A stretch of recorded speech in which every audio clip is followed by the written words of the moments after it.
आज करेंगे reproductive health. एक टर्म का ही टॉपिक है, छोटा सा चैप्टर है। क्या तो देखिए क्या है रिप्रोडक्टिव हेल्थ में। ह्यूमन जो है, ह्यूमन रिप्रोडक्शन के बारे में हम लोग ने पहले ही पढ़ा है चैप्टर 2 में।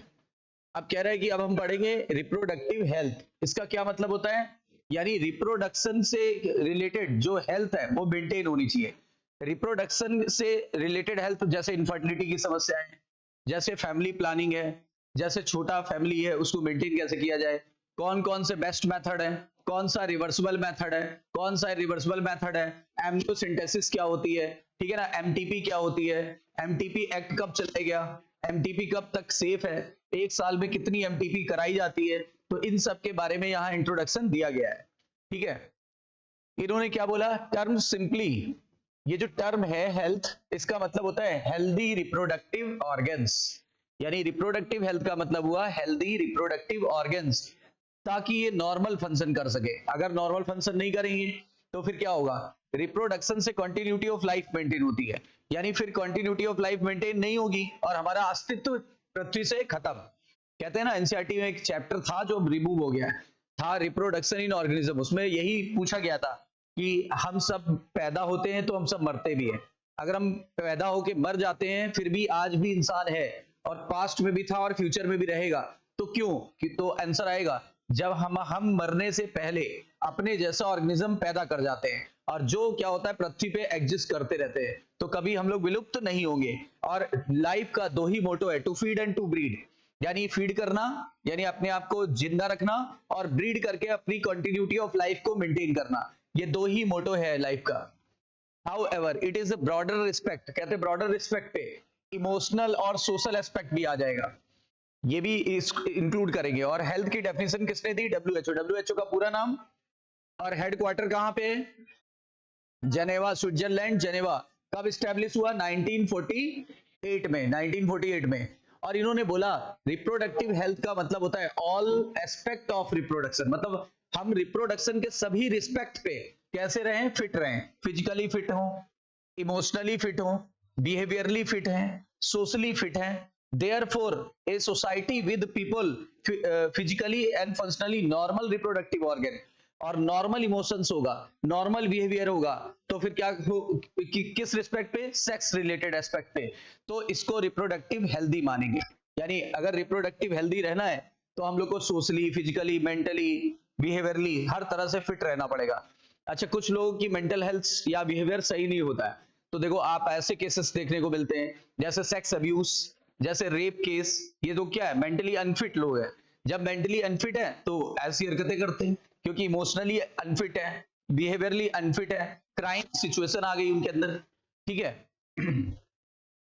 अब इन्होंने बोला रिप्रोडक्टिव हेल्थ और प्रॉब्लम और स्ट्रेटजीज क्या है। रिप्रोडक्टिव हेल्थ प्रॉब्लम और स्ट्रेटजी, भारत ऐसी कंट्री है, पहली कंट्री बन गया जिसने पहली बार एक्शन प्लान चलाया। फिर भी देखिए आज पूरे विश्व में हम लोग नंबर 1 आ गए, है ना। तो रिप्रोडक्टिवली फर्स्ट कंट्री जिसने क्या किया, चाइना को भी पीछे छोड़ दिया। ठीक है, और आश्चर्य की बात यह है पहली बार फैमिली प्लानिंग एक्ट भी हम ही लोगों ने चलाया था, मतलब परिवार नियोजन उपाय हम ही लोगों ने चलाया। और परिवार नियोजन तो दूर की बात है, बड़ा परिवार सुखी परिवार, ये कॉन्टेंट, ठीक है ना। तो रिप्रोडक्टिव हेल्थ की बात कर रहे हैं, ये सोशल गोल था। नेशनल लेवल पे पहली बार प्रोग्राम किसने चलाया, इंडिया। चाइना से भी पहले इंडिया ने चलाया था। ठीक है, this program called family planning program, इसको हिंदी बोलते हैं परिवार नियोजन उपाय, यानी फैमिली प्लानिंग एक्ट। कब चलाया गया, 1951 में। और पीरियोडिकली जो है ये पिछले कई डिकेड से, यानी पिछले कई दशक से चलता जा रहा है, यानी करीब दशक का मतलब 10 ईयर्स के, डिकेड्स बोलते हैं। इस प्रोग्राम को आजकल हम लोग ने इंप्रूव कर दिया है। अच्छा, इंप्रूव किया तो नाम बदला होगा, नाम बदल दिया है, नाम बदल के कर दिया आरसीएच। आरसीएच का पूरा नाम reproductive child health care program. इस प्रोग्राम में करेंगे क्या, हम अवेयरनेस फैलाएंगे, किसको, लोगों को जागरूक करेंगे, किसके लिए, रिप्रोडक्शन रिलेटेड एस्पेक्ट के लिए। जैसे टीवी पे ऐड आता है, छोटा परिवार सुखी परिवार, ठीक है ना, खूब पढ़े खूब बढ़े, ये सब जैसे पढ़ाई के लिए बता रहा हूं, इसी तरीके से होता है क्या कि पहला मदर मिल्क बच्चे के लिए अमृत के समान है। फिर एक आता है 3 गांठ का नियम, ऐसे टीवी पे ऐड आते हैं, 3 गांठ मतलब दो बच्चों में 3 साल का मिनिमम अंतर रहना चाहिए। यहाँ भारत में ऐसे ऐसे केस हैं कि केवल 9 महीने का ही अंतर रह पाता है, बाकी कोई अंतर नहीं रहता। तो लिखा हुआ है providing facility and support for building up A reproductive healthy society. बोलते हैं यही इस प्रोग्राम का मेन एम है, रिप्रोडक्टिव हेल्दी सोसाइटी होगी तब ये मेजर टास्क है हमारा। क्या करें इसके लिए? टीवी में ऐड आता है, ऑडियो विजुअल मतलब टीवी में रेडियो में, टीवी और रेडियो में ऐड आता है, प्रिंट मीडिया यानी कि आपके अखबार में ऐड आता है। और ये ऐड देता कौन है? गवर्नमेंट। और कौन देता है? एनजीओ यानी कि जो सेवा संस्थाएं होती है वो सारी, नॉन गवर्नमेंटल ऑर्गेनाइजेशन को बोलते हैं सेवा संस्थाएं, ठीक है ना, जैसे लायन क्लब हुआ, रोटरी क्लब हुआ, और भी बहुत सारे ट्रस्ट बनाए जाते हैं जो सेवाएं देते हैं। अच्छा, और कौन? रिप्रोडक्टिव रिलेटेड एस्पेक्ट के लिए पेरेंट्स जिम्मेदार होते हैं, क्लोज रिलेटिव बताते हैं आपको, टीचर्स से पता चलता है, फ्रेंड्स से पता चलता है, और major role in the dissemination का मतलब होता है क्या? चीजों को फैलने देना, यानी क्या? चीजों को फैलाना, यानी कि किसी संदेश को फॉरवर्ड करना, अबव इंफॉर्मेशन, यानी संदेश को फैलाने में ये सारे लोग महत्वपूर्ण भूमिका निभाते हैं।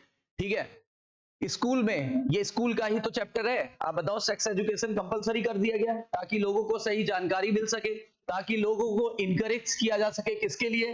राइट इंफॉर्मेशन दी जाए, किसको? यूथ को या यंग लोगों को, और डिस्करेज किया जाए मिथ के लिए, यानी भ्रम से दूर रखा जाए, मिसकंसेप्शन से दूर रखा जाए। जैसे मिसकंसेप्शन क्या था कि सेक्स ऑफ द बेबी के लिए फीमेल जिम्मेदार है, ताने उनको दिए जाते हैं, ठीक है ना, लेकिन ऐसा होता नहीं है। यू नो वेरी वेल कि biologically male is responsible in our society for the sex of the baby, क्योंकि उसमें हेट्रोगैमेटिक कंडीशन होती है, जबकि फीमेल को ब्लेम किया जाता है। अब धीरे धीरे अवेयरनेस हो रही है, सोशल मीडिया एक्टिव हुआ है, तो चीजें लोगों को पता चल रही है, पर इतने, आपको सुन के आश्चर्य होगा, इतने होने के बावजूद भी बड़े बड़े फैमिलीज में ये बात नहीं पता है कि फीमेल को ब्लेम करना चाहिए। मतलब वो लोग फीमेल को ब्लेम कर रहे हैं, ये उनको नहीं पता कि खुद के बेटे में ही दिक्कत है और बहुओं को ब्लेम किया जा रहा है ना। आगे, प्रॉपर इंफॉर्मेशन ना होने के कारण ही ऐसा हो रहा है। देखिए, proper information about reproductive organ, adolescence यानी कि क्या? टीनेज की जो समस्याएं हैं वो नहीं पता, जैसे एक्ने की समस्याएं हैं, जैसे एक्ने बहुत ज्यादा आता है तो क्या होता है, उसको लोग ऐसे हाथ जाता है बार बार, उसको फोड़ देते हैं, उसका जो अर्क निकलता है, यानी कि वो इधर उधर जाता है और ज्यादा एक्ने हो जाते हैं, ये सब समस्याएं नहीं पता, चेहरा फिर रफ हो जाता है, तो ये सारी चीजें, ऐसी बहुत सारी चीजें हैं, ठीक है ना। और एडोलसेंस में मतलब बहुत ज्यादा जोश होता है, ठीक है ना, तो उससे क्या होता है, बच्चा एडवेंचर करता है, क्यूरियोसिटी होती है, ठीक है ना। उसको बोलोगे ये बस ये अलमीरा मत खोलना, कहेगा ऐसा क्यों कहा मम्मी ने, हम तो जरूर खोलेंगे, है ना, भले उसमें कुछ भी नहीं हो। तो related changes, safe and hygiene sexual practices, यानी कि सेफ और हाइजीन सेक्सुअल प्रैक्टिस के बारे में जानकारी देना, एसटीडी के बारे में सही इंफॉर्मेशन देना, ठीक है ना। देखा होगा जो लोग एसटीडी के बारे में नहीं जागरूक हैं उनको काफी एसटीडी फैल जाता है, ठीक है ना।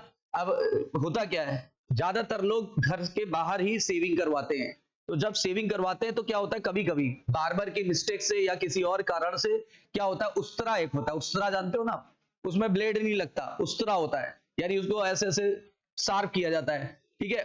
उसी से मेरा किया, उसी से किसी और का कर दिया, अगर मान लो किसी और को एड्स है, उससे मुझको फैल गया, उसको किसी और से फैल गया, ऐसे क्या हो जाता है, फैलता चला जाता है। लेकिन ऐसा तभी होता है जब अवेयरनेस ना हो। आज भी भारत में कई सारे जगह पे उस तरह का ही प्रयोग किया जाता है, ठीक है ना। उसको 2 बार सेवलॉन से ऐसे ऐसे कर देते हैं, बस उससे 99.9% कीटाणु नहीं मरते, जो कहा गया है, ठीक है ना। लगता है कि 99.9%, अरे 1 सेकंड में थोड़ा ना मार देगा, समय लगेगा।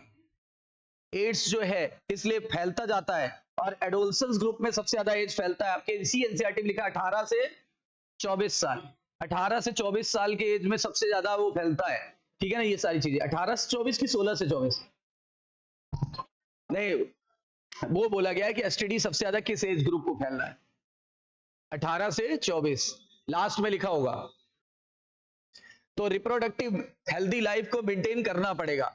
अच्छा, मैरिजेबल एज, आपने देखा होगा हमारे इंडिया में बाल विवाह की एक प्रथा चली आ रही थी, जिसको कई महापुरुषों ने खत्म किया, फिर गवर्नमेंट भी थोड़ी जागरूक हुई, गवर्नमेंट ने भी खत्म किया। अगर कोई मेल 21 साल से कम का है और कोई फीमेल अगर 18 साल से कम की है, अगर उसने शादी कर ली तो उसको पनिशमेंट है, सीधे अरेस्ट हो जाएंगे दोनों, है ना। तो उसको ये एक लॉ बना दिया गया। इससे क्या होता है, हमारी आबादी कंट्रोल में आई। सारा कोरोना का कसूर है। आगे देखो, लिखा है कंट्रोल ऑप्शन, यानी birth control option, care of pregnant mother, मतलब प्रेग्नेंट मदर की देखरेख कैसे करनी है। अभी होता क्या है, प्रेग्नेंट मदर है तो उससे आप बहुत सारा बकेट उठा लिया, बकेट उठाने से क्या होता है, बॉडी पे वो पड़ता है, इससे मिस कैरियज की संभावना बढ़ जाती है।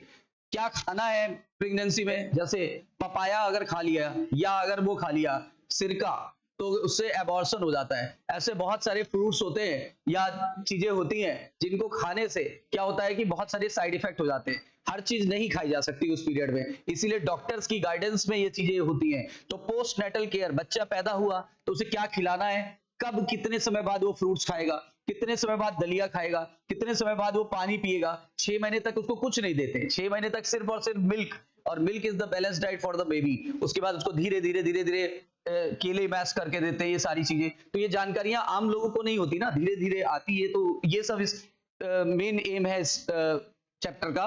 Post natal care of mother भी देखनी है और बच्चे की भी देखरेख करनी है।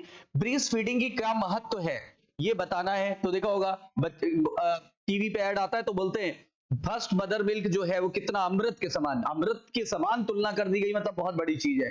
और ये भी बताया जाता है रोगों से लड़ने की क्षमता देता है। जब लोगों ने ये बातें जानी तो लोगों ने धीरे धीरे ब्रेस्ट फीडिंग को महत्व दिया, है ना। इक्वल अपॉर्चुनिटी देनी चाहिए, किसको, मेल और फीमेल को। पहले क्या होता था, पहले केवल लड़कों को लोग पढ़ने के लिए भेजते थे, गर्ल्स को नहीं भेजते थे, क्योंकि पहले क्या था, थॉट ऐसी नहीं थी। अब थॉट प्रोसेस चेंज हुई है, धीरे धीरे कल्चर चेंज हुआ, ये लोग अवेयर हुए, तो इसी वजह से अब धीरे धीरे चेंजेस हो रहा है। और कह रहा है कि सोशली कॉन्शियस हेल्दी फैमिलीज, यानी सोशली कॉन्शियस हेल्दी फैमिली बनानी है। मतलब ऐसी फैमिली बनानी है जो जागरूक हो अपने लिए। अब पता लगा कि किसी की सैलरी 50,000 रुपए, एक्स अमाउंट या जो भी है 50,000, और वो अपने बच्चे को, उसके बच्चे हैं 7, है ना। अब 50,000 रुपए में 7 बच्चे कैसे पालेगा और कौन से स्कूल में पढ़ाएगा, है ना। उससे क्या होगा, कोई भी बच्चा सेटल नहीं हो पाएगा, है ना। तो है, ऐसे भी केसेस है। अच्छा आप, अच्छा ये भी बताओ, अच्छा अपने दादा दादी से पूछो कितने भाई बहन हो, तो 7, 8, 4, 5, इससे कम तो कोई नहीं है। अब क्या हो रहा है, धीरे धीरे चेंजेस हो रहा है। और लालू जो है उनके बेटे ही, उनके बच्चे ही कम से कम 11-12 हैं, पूरी टीम है क्रिकेट की, है ना।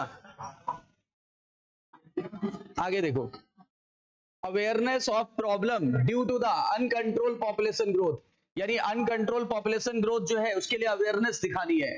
अच्छा, सेक्स अब्यूज और सेक्स रिलेटेड क्राइम्स को भी कंट्रोल करना है, ठीक है। ये भी हमें सोचना है और ये नेसेसरी स्टेप है, और हमें प्रिवेंट करना पड़ेगा इन चीजों को, और हमें सोशली रिस्पॉन्सिबल और हेल्दी सोसाइटी बनानी है। अब चीजें यहां से चालू होती है, रिलेटेड इस जगह से लिटरली चालू हो रही है। कह रहा है कि हमें ये सब सक्सेसफुल इम्प्लीमेंटेशन करना पड़ेगा, इसके लिए कुछ प्लान बनाने पड़ेंगे, तभी तो रिप्रोडक्टिव हेल्थ जो है वो मेंटेन होगी। इसके लिए स्ट्रॉन्ग इंफ्रास्ट्रक्चरल फैसिलिटी चाहिए, मतलब बड़े बड़े हॉस्पिटल चाहिए। जैसे आजकल देखो, आजकल क्या बनाए जा रहे हैं, आजकल बनाए जा रहे हैं जैसे मान लो इंदिरा आईवीएफ, ऐसे नाम नहीं लेना चाहिए पर इंदिरा आईवीएफ, जैसे पता लगा मेदांता का आईवीएफ यूनिट अलग है, ठीक है ना, इनफर्टिलिटी यूनिट अलग है। बड़े बड़े हॉस्पिटल है, उनका इनफर्टिलिटी डिपार्टमेंट ही अलग है, पूरा स्पेसिफिकली कर दिया गया है। मतलब अभी क्या होता है, वहां पे बच्चों वो टेस्ट ट्यूब बेबी बनाने का डिपार्टमेंट है, ठीक है। उनको एसटीडी से रोकथाम करने के बारे में पूरी काउंसलिंग करी जाती है, ठीक है ना। बच्चे नहीं हो रहे हैं तो मेल में कमी है कि फीमेल कमी है, इसको फाइंड आउट किया जाता है, फिर समझाया जाता है कि ऐसी कोई दिक्कत नहीं है, उनको डिप्रेशन से बचाया जाता है। ऐसे बहुत सारे वर्कशॉप होते हैं। प्रोफेशनल एक्सपर्ट्स चाहिए, यानी बहुत अच्छे अच्छे डॉक्टर्स चाहिए इसके लिए, गायनेकोलॉजिस्ट चाहिए अच्छे अच्छे, और मटेरियल सपोर्ट चाहिए। यानी क्या, टेस्ट ट्यूब बेबी तो ऐसा है नहीं, टेस्ट ट्यूब में डाला और ऐसे हिलाया और उसके बाद बेबी तैयार, ये लो उड़ेल के, है ना। तो ऐसा तो है नहीं। टेस्ट ट्यूब बेबी कहना जितना आसान है, उसके लिए मशीनें आती करोड़ों रुपए की, और बहुत ज्यादा स्टरलिटी मीडियम चाहिए और बहुत एक्सपर्टीज चाहिए, तब जाके टेस्ट ट्यूब बेबीज बनते हैं, ठीक है ना।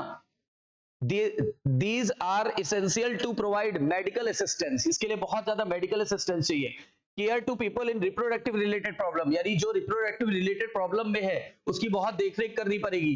प्रेगनेंसी के समय में देख लीजिए, पहले क्या होता था, ज्यादातर घर पे ही डिलीवरी हो जाती थी. अगर हम बात करें, ज्यादातर डिलीवरीज घर पे हो जाती थी. आज की डेट पे अगर 100 डिलीवरी हो रही है तो आज की डेट पे 90 प्लस डिलीवरीज हॉस्पिटल में हो रही है. तो अब धीरे धीरे क्या हो गया, आईएमआर और एमएमआर में कमी आई है. आईएमआर क्या होता है, इन्फेंटाइल मोर्टेलिटी रेट, यानी बच्चे का जो मृत्यु दर है वो कम हुआ है. और एमएमआर का मतलब होता है मैटरनल मोर्टेलिटी रेट, मतलब मम्मी की जो मृत्यु दर है उसमें भी कमी आई और बच्चे की जो नवजात शिशु था उसकी भी मृत्यु दर में कमी आई. तभी तो आबादी धीरे धीरे बढ़ी है. आबादी के कारण एक ही नहीं होता, आबादी के कई सारे कारण होते हैं. रिसोर्सेस का आसानी से अवेलेबल हो जाना, चीजों को आसानी से हैंडल कर लेना, फेवरेबल इन्वायरमेंट होना, और भी चीजें, बहुत सारी चीजें होती है आबादी बढ़ने के.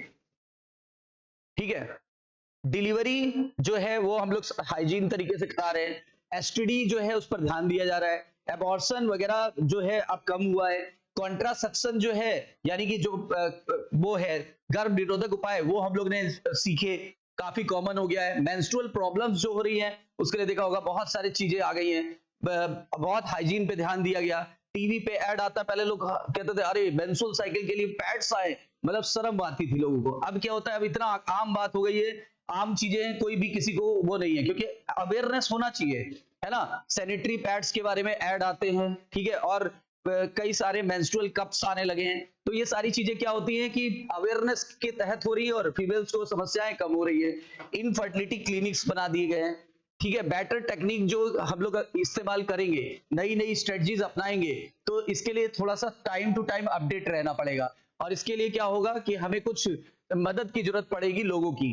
और कह रहे इसीलिए एमनियोसेंटेसिस जो है, एमनियोसेंटेसिस का मतलब होता है, कल बताया था, एमनियोटिक फ्लूइड के बच्चे के चारों तरफ एमनियोटिक फ्लूइड है.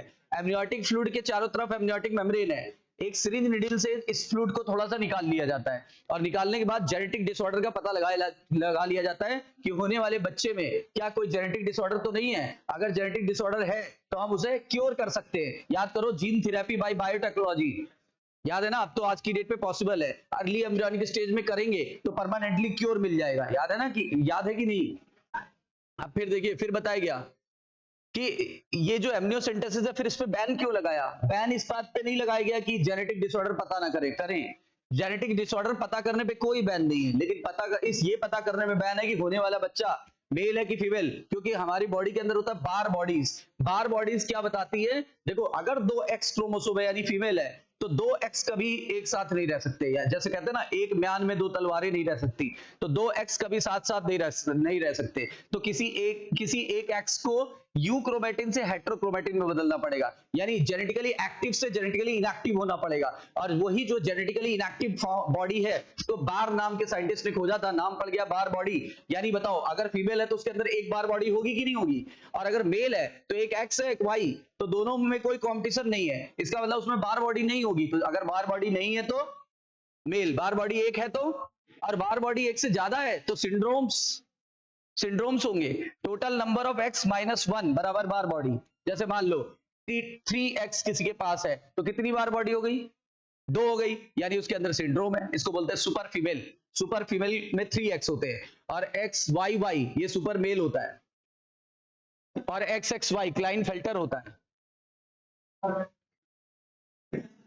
हाँ, सुपरमैन कह सकते हैं. तो ये देखो, सेक्स डिटर्मिनेशन कर लिया जाता है. सेक्स डिटर्मिनेशन कर लिया जाता है, जो कि लीगली रोक दिया गया है. इससे क्या हो रहा है, ये मीनेस का मतलब होता है खतरा. किसको खतरा है, फीमेल फिटिसाइडल का, यानी भ्रूण हत्या हो रही है एक तरह से, और इससे बहुत बड़े पैमाने पे किया जा रहा है. इससे चाइल्ड इम्यूनाइजेशन एक्सेट्रा ये सब समस्याएं क्रिएट हो जाती है. Are some program that merit mention in the connection, यानी ये सब प्रोग्राम है जो इससे संबंधित है. एमनियोसिंथेसिस में एमनियोटिक फ्लूइड को निकाल लिया जाता है, जो कि डेवलपिंग फिटस के चारों तरफ होता है. उसको एनालाइज करके फिटल सेल के बारे में पता लगा लिया जाता है. ठीक है, this procedure is test to presence of certain genetic disorder, like देखो syndrome, down, haemophilia, sickle cell anaemia, इन सब का पता लग जाता है. और determine the survivability of foetus, इससे बच्चा सर्वाइव कर रहा है कि नहीं कर रहा है वो भी पता लग जाता है. ये भी इंपॉर्टेंट बात है. रिसर्च लगातार हुए और रिप्रोडक्टिव रिलेटेड एरिया में रिसर्च लगातार चल रहे हैं और चलते भी रहेंगे। और करता कौन इसको सपोर्ट कर रहा है? गवर्नमेंट और एनजीओ यानी नॉन गवर्नमेंटल एजेंसीज, ठीक है। और उसके बाद नए नए मेथड हमारे पास आ रहे हैं जो कि फैमिली प्लानिंग के लिए हैं, और एग्जिस्टिंग मेथड के साथ साथ और बहुत सारे मेथड आ रहे हैं, ठीक है। लिखा है कि डू यू नो द सहेली, बोल रहे सहेली के बारे में जानते हैं? हाँ, ये नई ओरल कॉन्ट्रासेप्टिव पिल्स है। ओरल कॉन्ट्रासेप्टिव का मतलब माउथ से लेने वाली पिल्स है, और ये वीक में एक बार ली जाती है, और वीक में एक बार ली जाती है, और ये इम्प्लांटेशन को रोकती है, इम्प्लांटेशन को रोकती है। इंपॉर्टेंट बात ये है, ठीक है ना। और ये बनाई गई सीडीआरआई कहां पे है? सेंट्रल ड्रग रिसर्च इंस्टीट्यूट कहां पे है? लखनऊ में बनाई गई। और वर्ल्ड की पहली नॉन स्टेरॉइडल ड्रग है, वर्ल्ड की पहली नॉन स्टेरॉइडल ड्रग है, यानी इसमें स्टेरॉइड्स का प्रयोग नहीं किया गया। बाकी में स्टेरॉइड्स का प्रयोग किया जाता था, इसीलिए सेफ है और काफी कम खतरा है किसी भी फीमेल को। देखो लिखा है, इसको सीडीआरआई में बनाया गया। Better awareness sex related matters, यानी कि सेक्स रिलेटेड मैटर में काफी जागरूकता आई है। Increase the number of medically assisted delivery, यानी कि हॉस्पिटल में डिलीवरीज कराई जाती है। पोस्ट नेटल केयर भी बहुत इंप्रूव हुआ है। डिक्रीज एमएमआर और आईएमआर देखो घटा है। एमएमआर का मतलब मैटरनल मोर्टेलिटी रेट, और आईएमआर का मतलब infantile mortality rate. Increase the number of couples with small family, यानी छोटी फैमिली का प्रचलन बढ़ा है। बेटर डिटेक्शन और एसटीडी, मतलब एसटीडी का हम पहले डिटेक्शन भी कराते हैं और एसटीडी को क्योर भी करते हैं, और हमारी हेल्दी सोसाइटी इस प्रकार मेंटेन रह पाएगी। अब इन्होंने बोला population stabilisation and birth control. पिछले सदी में जो वेरियस फील्ड में काफी एडवांसमेंट हुआ है, जिससे लोगों की क्वालिटी ऑफ लाइफ मेंटेन हुई है। हाउएवर इंक्रीज हेल्थ फैसिलिटी जो है ना, वो काफी बेटर हुई है। मेडिकल साइंस ने बहुत तरक्की कर ली है, मतलब पिछले कुछ सालों में मेडिकल साइंस बहुत तरक्की कर ली। अब इसको ऐसा मान लीजिए कि आज से 20 साल पहले हार्ट का ऑपरेशन कराया जाता था, तो यहां से चीरा लगाते थे और यहां तक चीरा लगाते थे, पूरा इतना लंबा, और ये स्टर्नम काट दिया जाता था। किससे? कटर से ऐसे काट दिया जाता था, पूरा ऐसे स्ट्रेच कर दिया जाता था, दिल निकाल के फिर इत्मीनान से 13 घंटे ऑपरेशन होते थे, है ना। मतलब दिल निकाल के दिल से ऑपरेशन किया जाता था, तसल्ली से, है ना। अब क्या है, अब आप सुन के आश्चर्य पड़ जाओगे कि अब अपने हार्ट का जो ऑपरेशन होता है केवल 10 मिनट में हो जाता है, और वो भी कहीं काटा कुटी नहीं होगी। यहां से हल्का सा चीरा लगाते हैं, यहां से कैमरा डाल देते हैं, कैथेटर, अपने आप रोबोटिक सर्जरी हो जाती है, तो फिर पेशेंट को एक दिन में डिस्चार्ज भी कर दिया जाता है। आप सोचिए, चीर फाड़ खत्म हो गई, बहुत सारे मेडिकल साइंस ने तरक्की कर ली। तो यानी चीजें बहुत इंप्रूव हो गई हैं। Explosive event on the growth of population, इसीलिए तो पॉपुलेशन बढ़ गई ना। अगर मेडिकल साइंस ने तरक्की की तो हमारी हेल्थ अच्छी हो गई, अगर हेल्थ अच्छी होगी तो रिप्रोडक्टिव हेल्थ भी अच्छी होगी, नॉर्मल हेल्थ भी अच्छी हुई, रिप्रोडक्टिव हेल्थ भी अच्छी हुई, और हमारे पास जो समस्याएं थी वो खत्म हो गई, आबादी बढ़ गई। लेकिन इसकी वजह से ही आबादी बढ़ी है पूरे वर्ल्ड में। ऐसा हुआ कि केवल भारत में, पूरे वर्ल्ड की आबादी बढ़ी है। वो बात अलग है कि भारत ने दिन दुगनी रात चौगनी वृद्धि करी है। The world population which has around 2 billion, यानी कि 2 अरब हो गई थी। कब थी? 1900 में। वर्ल्ड की बात कर रहा है, 2 अरब। आज भारत में करीब 1.5 वो है बिलियन, है ना। 140 करोड़ बोलते हैं, लेकिन 150 करोड़ के लमसम है। कई डाटा तो अभी अपडेटेड ही नहीं होता है रियलिटी में। तो वर्ल्ड की पॉपुलेशन जो है कभी 2 अरब थी, यानी 2000 मिलियन 1900 में। और क्या लिखा है? रॉकेटेड, मतलब तेजी से उछाल आया, और 6 अरब हो गई 2000 तक। मतलब रॉकेट की स्पीड से परिवर्तन हुआ, और देखो 6 बिलियन हो गई 2000 में, मतलब 100 साल में 3 गुना बढ़ गई। अच्छा, और 2011 में देखो डाटा और गंभीर है। केवल 2011 में, मतलब अगले 11 सालों में 1.2 बिलियन बढ़ गई, यानी 7.2 हो गई। और कह रहा है ऐसा ट्रेंड सिर्फ वर्ल्ड में नहीं है, भारत में भी था। और भारत में हम आजादी के समय 350 मिलियन थे, 350 मिलियन, यानी 35 करोड़ थे सिर्फ। आज यूपी की जनसंख्या 35 करोड़ से कहीं ज्यादा है, ठीक है ना। आज यूपी की जनसंख्या 35 करोड़ से कहीं ज्यादा है, सोच के देखिए, ठीक है। हमारे यहाँ 70 करोड़ लोग नहा चुके हैं महाकुंभ, है ना। Our population was approximately 350 million at the time of our independence। देखो जब देश आजाद हुआ था तो 3.5 मिलियन यानी 35 करोड़ के करीब थे। और सन 2000 आते आते 1 अरब पहुंच गए, 1 अरब, लेकिन 1.2 बिलियन पहुंच गए 2011 में। देखा नहीं था जब मोदी जी 2014 में आए थे तो देखा था, कहते थे 125 करोड़ भाइयों और उनकी बहनों, है ना। अभी डायलॉग थोड़ा चेंज हुआ है, बोलते हैं 140 करोड़ भाइयों और उनकी बहनों, है ना।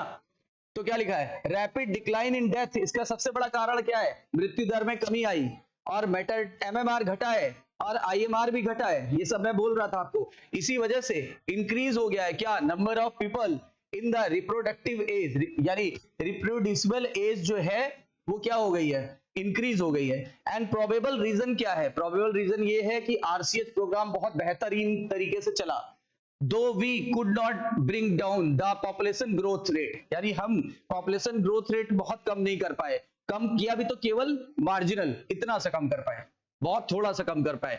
क्योंकि 2011 की सेंसस मतलब जनगणना, 2011 की जनगणना ये कहती है कि हम 2% के रेट से बढ़ रहे हैं, एक साल में 2% के रेट चल रहा है, यानी कि हर 1000 लोग पे 20 बच्चे पैदा हो रहे हैं प्रति वर्ष। 1000 लोगों पर हम सारा डाटा पर 1000 निकाला जाता है, 1000 लोगों पे मृत्यु दर भी देखी जाती है, 1000 लोगों पे जन्म दर भी देखी जाती है। तो 20 बच्चे पर 1000 पर ईयर ये पैदा हो रहे हैं, यानी कि जो रेट है वो लगभग 2% से हल्की सी कम है। फिर देखो लिखा है which our population could increase rapidly, यानी हमारी आबादी तेजी से बढ़ रही है, such alarming growth rate could leads to the absolute scarcity, बोलते हैं इससे क्या आएगी, कमी आएगी, बहुत ज्यादा कमी आएगी। किसमें कमी आएगी, रोटी कपड़ा मकान, तीनों चीजें में कमी आ रही है। और लिखा है in spite of significant program in those area, यानी जहां पर भी ये प्रोग्राम चलाए जा रहे हैं तो वहां ये सब समस्याएं आ रही है। देयरफॉर गवर्नमेंट क्या कर रही है, फोर्स कर रही है कि कुछ ना कुछ इससे सीरियस एक्शन लिया जाए ताकि पॉपुलेशन ग्रोथ रेट कम हो जाएगी। अभी गवर्नमेंट एक जियो लाने वाली है, गवर्नमेंट पॉपुलेशन एक्ट बनाने वाली है। उनका कहना है कि अगर पॉपुलेशन एक्ट बना दिया जाएगा तो फायदा है, क्योंकि 2 चाइल्ड अगर नॉर्म अपना लेते हैं तो क्या होगा, फायदा है। अगर 2 चाइल्ड नॉर्म नहीं अपनाया तो आगे बहुत बड़ी क्राइसिस आ जाएगी, यानी क्या हो जाएगा, इकोनॉमी गिर जाएगी, लोगों को रहने की जगह नहीं मिलेगी। आप देख लीजिए अभी बहुत क्राइसिस है, तो तब कंपटीशन और ज्यादा बढ़ जाएगा, क्योंकि जिस कंट्री में आबादी ज्यादा है वहां की कंट्री में बहुत कमी हो जाएगी, भुखमरी हो जाएगी, मारा पीटी हो जाएगी, क्या हो जाएगा, क्राइम बढ़ जाएगा, बहुत सारी चीजें अनकंट्रोल हो जाएंगी, रहने को जगह नहीं मिलेगी, तो लोग छीना झपटी ये सब सीन बढ़ेंगे। फिर बोला गया the most important step to overcome this problem, सबसे इसको कम करने की एक ये है कि हम ये गर्भ निरोधक मेथड अपनाएं, ठीक है। और कह रहा है आपने देखा होगा एडवर्टाइजमेंट में ही सही, मीडिया में सही, पोस्टर या बिल देखे होंगे, showing A happy couple with 2 child of A slogan, यानी 2 चाइल्ड स्लोगन है, हम 2 हमारे 2, वी 2 आवर 2। और कह रहा है कि बहुत सारे कपल्स जो अर्बन में एरिया में रहते हैं, यानी महानगरों में, वो तो 1 चाइल्ड नॉर्म अपना चुके हैं, ये देखो 1 चाइल्ड नॉर्म अपना चुके हैं। और बोल रहा है वार्निंग एज भी हमारी जारी कर दी गई, वार्निंग एज फीमेल के लिए मिनिमम 18 ईयर्स और मेल के लिए कितना है 21 ईयर्स। और incentive given to the couple with small family, यानी स्मॉल फैमिली जिनको होगा, अभी तो नहीं हो रहा है, अब कई कंट्री में हो रहा है, भारत के लिए नहीं लिख रहा है, पूरे वर्ल्ड के लिए लिख रहा है, तो वहां इंसेंटिव दिया जाता है। जिनका 1 चाइल्ड होता है उसको क्या होता है, पता लगा 10,000 रुपए एक्स्ट्रा सैलरी भी मिल रहा है भारत सरकार की या सरकार की तरफ से, या कंपनी में ऐसा नियम बना दिया कि अगर 2 चाइल्ड है तो 5,000, 1 चाइल्ड है तो 10,000 एक्स्ट्रा, और नहीं है तो 50,000। आगे two of other measure taken to tackle this problem, यानी इस प्रॉब्लम से छुटकारा इसी तरीके से पाया जा रहा है। कह रहा है कि सम कॉमनली यूज कॉन्ट्रासेप्टिव मेथड जो अनवांटेड प्रेगनेंसी को रोकेगा, ठीक है, वो कौन कौन से हैं। देखो पहले तो पूछा गया आइडियल कॉन्ट्रासेप्टिव क्या होती है, यानी कि सबसे बेस्ट गर्भ निरोधक चीजें क्या होती है। पहला यूजर फ्रेंडली होनी चाहिए, मतलब यूजर फ्रेंडली मतलब जो यूज कर रहा है उसको लिए आसान होनी चाहिए। यूजर फ्रेंडली का मतलब होता है यूज करने वाले के लिए आसान होती है, अगर आसान नहीं होगी तो कोई यूज ही क्यों करेगा। दूसरी बात इजिली अवेलेबल होनी चाहिए, पता लगा आपको वो चीज मिली नहीं रही मार्केट में तो क्यों यूज करेंगे, है ना। और कॉस्ट इफेक्टिव होनी चाहिए, इजिली अवेलेबल होनी चाहिए, कॉस्ट इफेक्टिव होनी चाहिए, और वर्क इफेक्टिव भी होना चाहिए, और रिवर्सिबल होना चाहिए। रिवर्सिबल का मतलब हो गया कि जब तक वो टैबलेट ले रहे हैं या वो डिवाइस यूज कर रहे हैं तब तक फीमेल प्रेग्नेंट नहीं हो रही है, और अगर छोड़ दिया तो फिर प्रेग्नेंट हो जाएगी। लेकिन ऐसा नहीं होना चाहिए, पता लगा कि उसके लिए फिर इलाज करा रहे हैं, अभी बच्चे रोकने के लिए इलाज करा रहे थे, फिर बच्चा पैदा नहीं हो रहा है तो उसका इलाज करा रहे हैं, तो ऐसा गड़बड़ हो जाएगा। और लिखा है साइड इफेक्ट ना हो या बहुत ही कम हो तो सबसे बेहतर है। साइड इफेक्ट ना हो ये सबसे बेहतर है, या बहुत ही कम साइड इफेक्ट है 0.5% हो चलेगा, कोई दिक्कत नहीं। It should know way in interference with sexual drive, sex drive में कोई बाधा ना आए, डिजायर में कोई बाधा ना आए, सेक्सुअल एक्ट में कोई बाधा ना आए। A widely used contraceptive method are presently available is broadly divided into following categories। पहला कैटेगरी है अपना नेचुरल या ट्रेडिशनल। पहला कौन सा मेथड पढ़ेंगे, दूसरा कौन सा पढ़ेंगे, तीसरा कौन सा पढ़ेंगे, आईयूडी, चौथा कौन सा पढ़ेंगे, ओरल कॉन्ट्रासेप्टिव, फिर क्या कौन सा पढ़ेंगे, इंजेक्टेबल, फिर कौन सा पढ़ेंगे, इम्प्लांट, और फिर सर्जिकल मेथड। ठीक है, तो बारी बारी इन्हीं को पढ़ेंगे। नेचुरल मेथड का दूसरा नाम अभी बोला था ट्रेडिशनल मेथड। देखो इसमें हम स्पर्म और ओवम को एक दूसरे के कांटेक्ट में आने से रोकेंगे, स्पर्म और ओवम को एक दूसरे के कांटेक्ट में आने से रोकेंगे, लेकिन ना तो कोई डिवाइस यूज करने देंगे और ना ही कोई बैरियर, ना डिवाइस ना कोई मेडिसिन ड्रग, कोई चीज यूज नहीं करनी। नेचुरल मेथड में क्या होगा, नेचुरल मेथड आधारित है किस पर, avoiding the chance of ovum and sperm meeting. देखो स्पर्म और ओवम की मीटिंग को रोक देना है, स्पर्म और ओवम की मीटिंग को रोक देना है। Periodic abstinence is one method in which couple avoid या अब्सटेन फ्रॉम कोइटस, यानी कपल को क्या करना है, कोइटस को रोकना है। कोइटस का मतलब होता है वही प्रेगनेंसी, ये सॉरी सेक्सुअल इंटरकोर्स को थोड़ा स्टैंडर्ड लैंग्वेज में कोइटस बोलते हैं। और कितने दिन कल बोला था मैंने, ओव्यूलेशन के 3 दिन पहले, ओव्यूलेशन के 3-4 दिन बाद, 14 दिन के 3 दिन पहले आओ तो 11 से ना बोल के 10 कर दिया, और इधर 3 दिन बाद आओ तो 17, तो 10 से 17 दिन बहुत रिस्की होता है, और इसी में ओव्यूलेशन का चांस एक्सपेक्ट किया जाता है। As the chance of fertilisation are very high, इसीलिए इस पीरियड को पता है हम लोग ने क्या बोला, फर्टाइल पीरियड, इसको फर्टाइल पीरियड बोलते हैं। ठीक है, इसी को अगर इस पीरियड को अवॉइड कर दिया जाए, अगर उन 7 दिन सेक्सुअल इंटरकोर्स या कोइटस ना हो तो फिर फीमेल प्रेग्नेंट नहीं होगी। देयरफॉर अब्सटेन मतलब होता है बचना, अगर बच गए किससे, कोइटस या सेक्सुअल इंटरकोर्स से, कब, इस पीरियड के दौरान 10 से 17 दिन के दौरान, तो कंसेप्शन का मतलब होता है प्रेगनेंसी, तो प्रेगनेंसी रुक जाएगी, प्रेगनेंसी रुक जाएगी। इसी मेथड को हमने बोला पीरियोडिक एब्स्टिनेंस। एब्स्टिनेंस मतलब होता है बचना, पीरियोडिक मतलब उस समय पर, उस पीरियड में बचना, 10 से 17 दिन के पीरियड में सेक्सुअल इंटरकोर्स या कोइटस से बचना। अगला मेथड इसी का है, नेचुरल मेथड का 3 मेथड है। दूसरा मेथड है विड्रॉवल या कोइटस इंटरप्शन, यानी जब भी मेल में इजैकुलेशन हो तो वो अपना स्पर्म फीमेल की बॉडी से आइसोलेट कर दे। तो इससे क्या होगा, जब फीमेल की बॉडी में इंसेमिनेशन ही नहीं हुआ तो क्या हो जाएगा, फीमेल प्रेग्नेंट होगी नहीं, लेकिन इसमें फेल्योर रिस्क बहुत ज्यादा है। क्यों, क्योंकि प्री इजैकुलेशन जो वो होता है, pre ejaculation liquid, pre ejaculation liquid में भी कुछ स्पर्म फीमेल की बॉडी में चले जाते हैं, तो रिस्की हो गया। देखो क्या लिखा, विड्रॉवल या coitus interruption is the another method in which the male partner withdraw his penis from the vagina just before the ejaculation so as to avoid insemination, यानी इंसेमिनेशन को रोक दिया। तीसरा मेथड है लैक्टेशनल एमिनोरिया, इसमें क्या होता है, एब्सेंस ऑफ मेंस्ट्रुएशन। कल बता रहे थे कि 6 महीने तक मैक्सिमम क्या नहीं होता है, मेंस्ट्रुअल साइकिल। किसमें, एक स्वस्थ फीमेल में जिसमें क्या हो रहा है, जिसमें कि लैक्टेशन हो रहा है, इंटेंस लैक्टेशन। अगर इंटेंस लैक्टेशन हो रहा है तो कोई भी फीमेल वो प्रेग्नेंट नहीं होगी। तो क्या लिखा हुआ है, lactational amenorrhea absence of menstruation method is based on the fact that ovulation and therefore the cycle do not occurs during the period of intense lactation following parturition। कह रहा है कि जब भी कभी इंटेंस लैक्टेशन होगा तब मेंस्ट्रुअल साइकिल नहीं होगी। ठीक है, इस पीरियड में क्योंकि इंटेंस लैक्टेशन हो रहा है, और कब से ये माना जाता है, पार्चुरेशन के जस्ट बाद 6 महीने तक।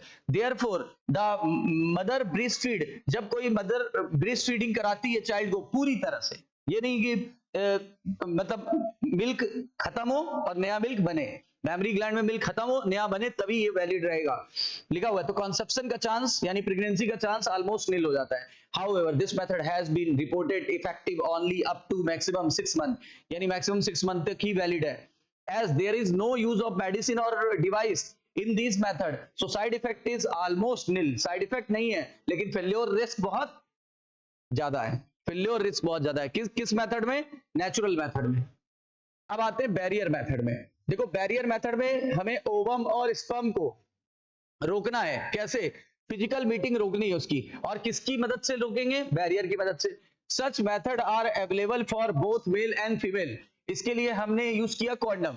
कॉन्डम बैरियर होता है, थिन रबर का बना होता है या लेटेक्स सीथ का बना होता है, और मेल में उसको पेनिस के ऊपर लगा लिया जाता है, और मेल में, और जबकि फीमेल में वेजाइना या सर्विक्स में फिट कर दिया जाता है जस्ट बिफोर द कोइटस, यानी कोइटस के जस्ट पहले, यानी कि सेक्सुअल इंटरकोर्स के जस्ट पहले। लिखा हुआ है सो दैट द इजेकुलेटेड सीमेन जो होता है वो यहीं पर रह जाएगा। जैसे ये इजेकुलेटेड सीमेन यहां पे रहेगा, और ये बंद है ये सिरा, तो फीमेल के टच में नहीं आएगा। इसी तरह इसका एक सिरा खुला है, दूसरा सिरा बंद है, तो फीमेल के वेजाइना से आगे नहीं बढ़ेगा। तो कॉन्डम्स किसके लिए अवेलेबल है? मेल के लिए, फीमेल के लिए, कि दोनों के लिए? दोनों के लिए। और क्या लिखा हुआ है? लिखा हुआ है कि इससे रिप्रोडक्टिव ट्रैक पे नहीं जाएगा। दिस कैन प्रिवेंट कॉन्सेप्शन, इससे प्रेगनेंसी रुकेगी। और सबसे ब्रांड नेम है इसका Nirodh. Nirodh is the popular brand of condom for the male. Male के लिए कि फीमेल के लिए? और यूज ऑफ कॉन्डम आजकल बढ़ रहा है, रिसेंटली ईयर्स में बढ़ता जा रहा है। क्यों? क्योंकि एडिशनल बेनिफिट है। क्या बेनिफिट है? Protecting the user from contracting STI या एड्स, मतलब इससे एसटीडी नहीं होती है। एक तो चीप एंड बेस्ट है, दूसरा प्राइवेसी को ध्यान में रखता है, तीसरा एसटीडी को रोकता है, इसीलिए इजीली अवेलेबल है। Both male and female condoms are disposable, यानी दोनों सिंगल यूज के लिए किए जाते हैं, disposable. Can be self inserted, यानी प्राइवेसी को ध्यान में रख दिया गया, and thereby privacy of the user, यानी किसी की प्राइवेसी वो किसी को और पता नहीं चल सकती। Diaphragm, cervical cap and vault. Diaphragm, cervical cap और वॉल्ट, ये भी बैरियर में ही आ रहा है। देखो ये भी बैरियर में हो रहा है, ये भी रबर का ही बना होता है, और इसको इंसर्ट कर किया जाता है फीमेल रिप्रोडक्टिव ट्रैक में। मतलब ये तीन मेथड जो है ये केवल और केवल फीमेल में, जबकि कॉन्डम्स मेल और फीमेल दोनों के लिए था। अब क्या बोला गया? इसको फीमेल्स में कहां फिट करेंगे? सर्विक्स में, बर्थ कैनाल में, सर्विक्स में। And they prevent the conception by blocking the entry of sperm through the cervix, यानी सर्विक्स के आगे स्पर्म नहीं जा पाएगा। और ये रीयूजेबल होते हैं, ये तीनों मेथड रीयूजेबल, जबकि कॉन्डम्स डिस्पोजेबल था। स्पर्मिसाइडल क्रीम अगर यूज कर लिया, जेली यूज कर ली, या फोम यूज कर लिया इन मेथड के साथ, यानी ऊपर बैरियर मेथड के साथ, तो ये बहुत इफेक्टिव हो जाएगा, काफी ज्यादा इफेक्टिवनेस हो जाएगी, बढ़ जाएगी इसकी। फिर आए हम लोग थर्ड मेथड पे। थर्ड मेथड कौन सा है? आईयूडी। आईयूडी का पूरा नाम इंट्रायूट्राइन डिवाइस। Intrauterine device. अभी तक कितने मेथड पढ़ चुके? दो।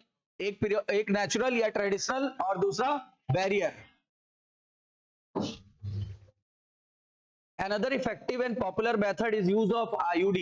IUD में होता क्या है? ये सेल्फ इंसर्ट नहीं किया जा सकता, इसके लिए बाय एक्सपर्ट डॉक्टर्स या एक्सपर्ट नर्सेस की जरूरत पड़ेगी। आईयूडी की सबसे बड़ी समस्या है प्राइवेसी, इसमें ध्यान में मतलब प्राइवेसी मेंटेन नहीं रहती, क्योंकि एक्सपर्ट्स की जरूरत पड़ रही है। देख लो लिखा हुआ है इन द यूट्रस, यूट्रस में फिट की जाती है, और कहां के? किससे? वेजाइना के through. These IUD are presently available in तीन फॉर्म में है। पहला नॉन मेडिकेटेड, मतलब जिसमें मेडिसिन का कोई प्रयोग नहीं किया गया, नाम है लिप्स लूप। बताइए नॉन मेडिकेटेड किससे मैच होगी? Lips loop. कॉपर वाली जो है वो किससे मैच होगी? Copper T, copper 7 Multiload 375। Copper T, copper 7 Multiload 375। Hormone वाली किससे मैच होगी? प्रोजेस्टा सर्ट LNG20। प्रोजेस्टा सर्ट और LNG20 से मैच हो जाएगी। आईयूडी फैगोसाइटोसिस को बढ़ाती है। आईयूडी स्पर्म की फैगोसाइटोसिस को बढ़ा देती है। ठीक है, कहां पे? यूट्रस के अंदर, क्योंकि यूट्रस के अंदर फिट की गई है, तो मेल में तो फिट की नहीं गई, तो यूट्रस के अंदर जो स्पर्म जाएंगे वो क्या करती है आईयूडी? उनको उसकी स्पीड को कम कर देते हैं और उन्हें मार के खा जाते हैं। और कॉपर आयन, देखो कॉपर आयन जो होता है ये हैवी कर देता है इनकी टेल को। हैवी, कॉपर हैवी मेटल है, हैवी मेटल है ना, तो कॉपर जो हैवी मेटल है तो ये क्या करता है? इनकी टेल की मोटेलिटी को कम कर देता है। अब टेल की मोटेलिटी कम हो गई तो बताओ फर्टिलाइजेशन कैपेसिटी भी तो कम हो गई। पहले स्पर्म फ्री आपके पैरों में थोड़े भारी जूते डाल दिए जाए तो आपकी रनिंग स्पीड कम हो जाएगी। वैसे ही उसकी टेल पहले फ्री थी, और अब उसकी टेल पे लटक गया कौन? कैल्शियम। तो अब कॉपर, अब कॉपर लटक गया तो बताओ कॉपर क्या करेगा? हैवी मेटल है, उसको मूव नहीं होने देगा, फर्टिलाइजिंग कैपेसिटी घट गई। अच्छा, ये लाइन बड़ी इंपॉर्टेंट है, हार्मोन वाली एडिशनल कुछ काम करती है। हार्मोन वाली एडिशनल क्या काम करती है? इम्प्लांटेशन को भी रोक लेती है और यूट्रस को अनसूटेबल बना देती है, होस्टाइल कर देती है। देखो क्या लिखा है, हार्मोन वाली makes the uterus unsuitable for implantation, ये यूट्रस के लिए अनसूटेबल बना देती है। And the cervix hostile to the sperm, और सर्विक्स को होस्टाइल कर देती है to the sperm. IUD ideal contraceptive है, किसके लिए? फीमेल के लिए। आईयूडी किसके लिए? आइडियल कॉन्ट्रासेप्टिव है फीमेल के लिए, who want to delay pregnancy और स्पेस, यानी जो क्या करते हैं, जो प्रेगनेंसी या स्पेस रखना चाहते हैं बच्चों में। It is one of the widely accepted method of contraception in India, यानी ये काफी इंपॉर्टेंट मेथड है इंडिया में कॉन्ट्रासेप्शन का। ठीक है, आगे, oral contraceptive of small dose of either progesterone और प्रोजेस्ट्रॉन एस्ट्रोजन, कहते हैं या तो आप ओरली गोलियों के रूप में किसको ले लें? एस्ट्रोजन को, या तो ले लें एस्ट्रोजन प्लस प्रोजेस्ट्रॉन को, तो या तो कॉम्बिनेशन में ले लीजिए या तो सिर्फ प्रोजेस्ट्रॉन को लीजिए। तो ये क्या होती है, ये फीमेल द्वारा यूज की जाती है, और ये चूंकि टैबलेट के रूप में ली जाती है इसीलिए इसको हम पिल्स कहते हैं। ठीक है, पिल्स जो है वो डेली ली जाती है, कब? 21 दिन तक। कब से स्टार्ट करके? वो शुरू के 5 मेंस्ट्रुअल साइकिल के डेज से स्टार्ट कर लेते हैं। शुरू के 5 कौन? ब्लीडिंग वाले, वहां से 21 दिन तक ली जा सकती है। अब आप बताओ, 28 दिन की मेंस्ट्रुअल साइकिल होती है तो 7 दिन का गैप हो जाएगा, 7 दिन के गैप में मेंस्ट्रुएशन होने लगेगा।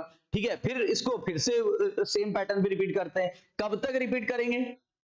जब तक कि क्या रोकना चाहते हैं? कंसेप्शन, यानी प्रेगनेंसी को रोकना चाहते हैं। ये पिल्स रोकती क्या है? पिल्स देखो, अगर कुछ ना पूछा जाए तो पिल्स ओव्यूलेशन और इम्प्लांटेशन दोनों को रोकती है, लेकिन सहेली मैंने बोला था सिर्फ और सिर्फ इम्प्लांटेशन को रोकती है। तो देखो, कुछ नहीं लिखा है इसलिए दोनों चीजों को लेके चलना है, ovulation as well as implantation as well as alter the cervical mucus. Cervical mucus को गाढ़ा बना देती है। जरा सोचो, अगर म्यूकस गाढ़ा हो गया तो स्पर्म की तैरने की स्पीड कम हो जाएगी, तो स्पर्म की तैरने की स्पीड कम हो जाएगी। लिखा है retard the entry of sperm. Pills बहुत इफेक्टिव होती है with laser side effect. Pills जो है काफी इफेक्टिव होती है विद लेसर साइड इफेक्ट, इसीलिए फीमेल बहुत ज्यादा एक्सेप्ट इसको करती हैं। और अभी देखो सहेली, ये न्यू कॉन्ट्रासेप्टिव पिल्स है और ये नॉन स्टेरॉइडल प्रिपरेशन से बनाई गई है और ये वंस इन अ वीक है। और पिल्स, इसका बहुत ही कम साइड इफेक्ट है, वेरी फ्यू साइड इफेक्ट, और इसका कॉन्ट्रासेप्टिव वैल्यू बहुत ज्यादा है, यानी कि ये बहुत अच्छी गर्भ निरोधक दवा है। प्रोजेस्ट्रॉन अकेले ले लें या फिर कॉम्बिनेशन में ले लें, किसके साथ? एस्ट्रोजन के साथ। तो फिर क्या होता है? यूज्ड बाय फीमेल और इंजेक्शन और इम्प्लांट अंडर द स्किन, कहते हैं या तो इंजेक्शन के रूप में ले लो या तो स्किन में एक इम्प्लांट करा लो। इम्प्लांट यानी डिवाइस होती है छोटी सी, उसमें भरा होता है क्या? प्रोजेस्ट्रॉन या एस्ट्रोजन, या केवल एक, उसके बाद इसका हल्का सा छोटा सा 1-2 इंच का चीरा लगता है, वहां अंदर डाल करके 2 स्टिचिंग हो जाती है। आजकल तो स्टिचलेस टेक्निक आ गई है, तो वहां अंडर द स्किन ले लेते हैं। मोड ऑफ एक्शन बिल्कुल पिल्स के समान है, क्योंकि कॉम्बिनेशन तो वही है ना। आप देखो जितने भी दवाएं आती हैं उनकी आपको इंजेक्शंस भी मिलेंगे। जैसे आपको कोई दवा है और तो उसका आपको क्या लगता है, पैरासीटामोल का क्या इंजेक्शन नहीं आता? आता है, बच्चों को वही लगाया जाता है क्योंकि बच्चे दवा तो खा नहीं सकते, वही लगाया जाता है। या आप पे कभी आप दवा ना निकल पा रहे हो, बेहोश हो गए हो, आपको भयंकर फीवर आ गया, पैरासीटामोल का इंजेक्शन लगा दिया जाएगा। तो ऐसा हर चीज का कॉम्बिनेशन आता है। अगर उल्टी की दवा आती तो उल्टी की इंजेक्शन भी आएगा। ठीक है, and their effective period is much longer, और इसका इफेक्टिव पीरियड बढ़ जाता है। अगर हम प्रोजेस्ट्रॉन को ले लें या प्रोजेस्ट्रॉन एस्ट्रोजन के कॉम्बिनेशन को ले लें तो IUD with 72 hours of coitus, कहते हैं अगर हम लोग ऐसा आईयूडी ले जो 72 घंटे के अंतर में ले लेते हैं तो इसे इमरजेंसी वो बोलते हैं कॉन्ट्रासेप्टिव पिल्स। कहीं लिखा होगा ये इमरजेंसी कॉन्ट्रासेप्टिव बोलते हैं। बताइए, अगर कोइटस यानी सेक्सुअल इंटरकोर्स के 72 घंटे के भीतर लिया तो बताइए इसे क्या बोलेंगे? Emergency contraceptive. और इससे फायदा क्या है? प्रेगनेंसी को रोका जा सकता है जो कि रेप की वजह से हो गई है या किसी गलती की वजह से हो गई है, यानी कि आप किसी ने टैबलेट खाना भूल गए उस दिन, अब टैबलेट खाना भूल गए और वो पीरियड था 10 से 17 दिन वाला, अब उसको भाई स्पर्म तो अंदर चला गया, अब उसको ये तो है नहीं कि उड़ेल दोगे निकल जाएगा, है ना, तो ऐसा तो है नहीं, है ना। तो क्या होगा, इसके लिए आपको दवा ही लेनी पड़ेगी। अब दवा जो है वो लेनी पड़ेगी, और दवा इफेक्टिव होगी कब, इमरजेंसी कॉन्ट्रासेप्टिव के लिए। इसीलिए एक दवा आती है, आपने सुना होगा अनवांटेड 72 करके, यानी कि अनवांटेड प्रेगनेंसी को रोकने के लिए इमरजेंसी कॉन्ट्रासेप्टिव पिल्स ली जाती है, यानी अनवांटेड 72 या आई पिल्स करके होती है। सर्जिकल मेथड में क्या आएगा, ऑल्सो स्टरलाइजेशन, सर्जिकल मेथड को स्टरलाइजेशन भी कहते हैं, ठीक है। और generally advice for the male और फीमेल पार्टनर, और ये मेल और फीमेल दोनों को दी जा सकती है, और ये अंतिम मेथड है, कहते नहीं है नसबंदी, यानी कि इसके बाद कोई मेथड, सब बिल्कुल अल्टीमेट मेथड है। इसके बाद फिर क्या होता है, तभी तो जब कोई किसी कपल के पास जब कोई प्रेगनेंसी होती है, तो अगर उस डॉक्टर को पता होता है, गायनेकोलॉजिस्ट को पता होता है कि आपके कितने बच्चे होते हैं, 3 या 4, तो वो तुरंत सजेस्ट करते हैं, फिर आप एक काम करो, अब वो करा लो वैसेक्टोमी या ट्यूबेक्टोमी। फीमेल में ज्यादातर प्रेफर करता है कि उसी ऑपरेशन के दौरान, डिलीवरी के ऑपरेशन के दौरान ही एक ट्यूब ही काट के बांध देनी है, बस फैलोपियन ट्यूब को काट के बांध दिया जाता है, तो दोबारा ऑपरेशन कराने की जरूरत नहीं पड़ती। अब 3-4 बेबी हैं, किसी एक को कुछ हो भी गया तब भी तो 4 थे, 3 रह जाएंगे, तो लेकिन अगर किसी का 2 या 1 बेबी होता है तो कभी डॉक्टर नहीं सलाह देते, कहते हैं मत कराइए, है ना, कुछ भी हो सकता है, लाइफ है। फिर देखो, मेल या फीमेल पार्टनर में टर्मिनेशन मेथड है, और लिखा है ये प्रेगनेंसी को रोकती है। देखो, मेल में वास डिफरेंस को काट के बांध दिया जाता है, जबकि फीमेल में फैलोपियन ट्यूब को काट के बांध दिया जाता है। इसको बोलते हैं, देखो, वास डिफरेंस को काट के बांधा गया वैसेक्टोमी, और यहाँ फैलोपियन ट्यूब को काट के बांधा गया तो क्या बोलेंगे, ट्यूबेक्टोमी। तो एक है वैसेक्टोमी और एक है ट्यूबेक्टोमी।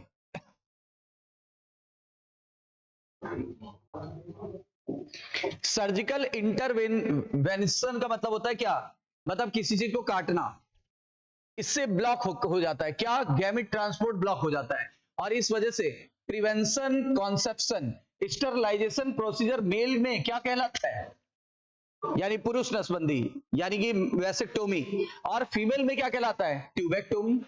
वैसेक्टोमी में करते क्या है, छोटा सा पार्ट लेते हैं किसका, वास डिफरेंस का, और उसको रिमूव कर देते हैं, या तो काट के बांध देते हैं, या तो रिमूव ही कर दिया, या तो काट के बांध दिया, और इसके लिए छोटा सा चीरा लगाया जाता है, और कहां पे, स्क्रोटम में, और स्क्रोटम में ही आपको देखा होगा, स्क्रोटम से ही वास डिफरेंस निकलता है, आपने पिछले चैप्टर में पढ़ा था, वहां से हल्का सा निकालते हैं, कट मारते हैं, फिर उधर से स्टिचिंग कर देते हैं।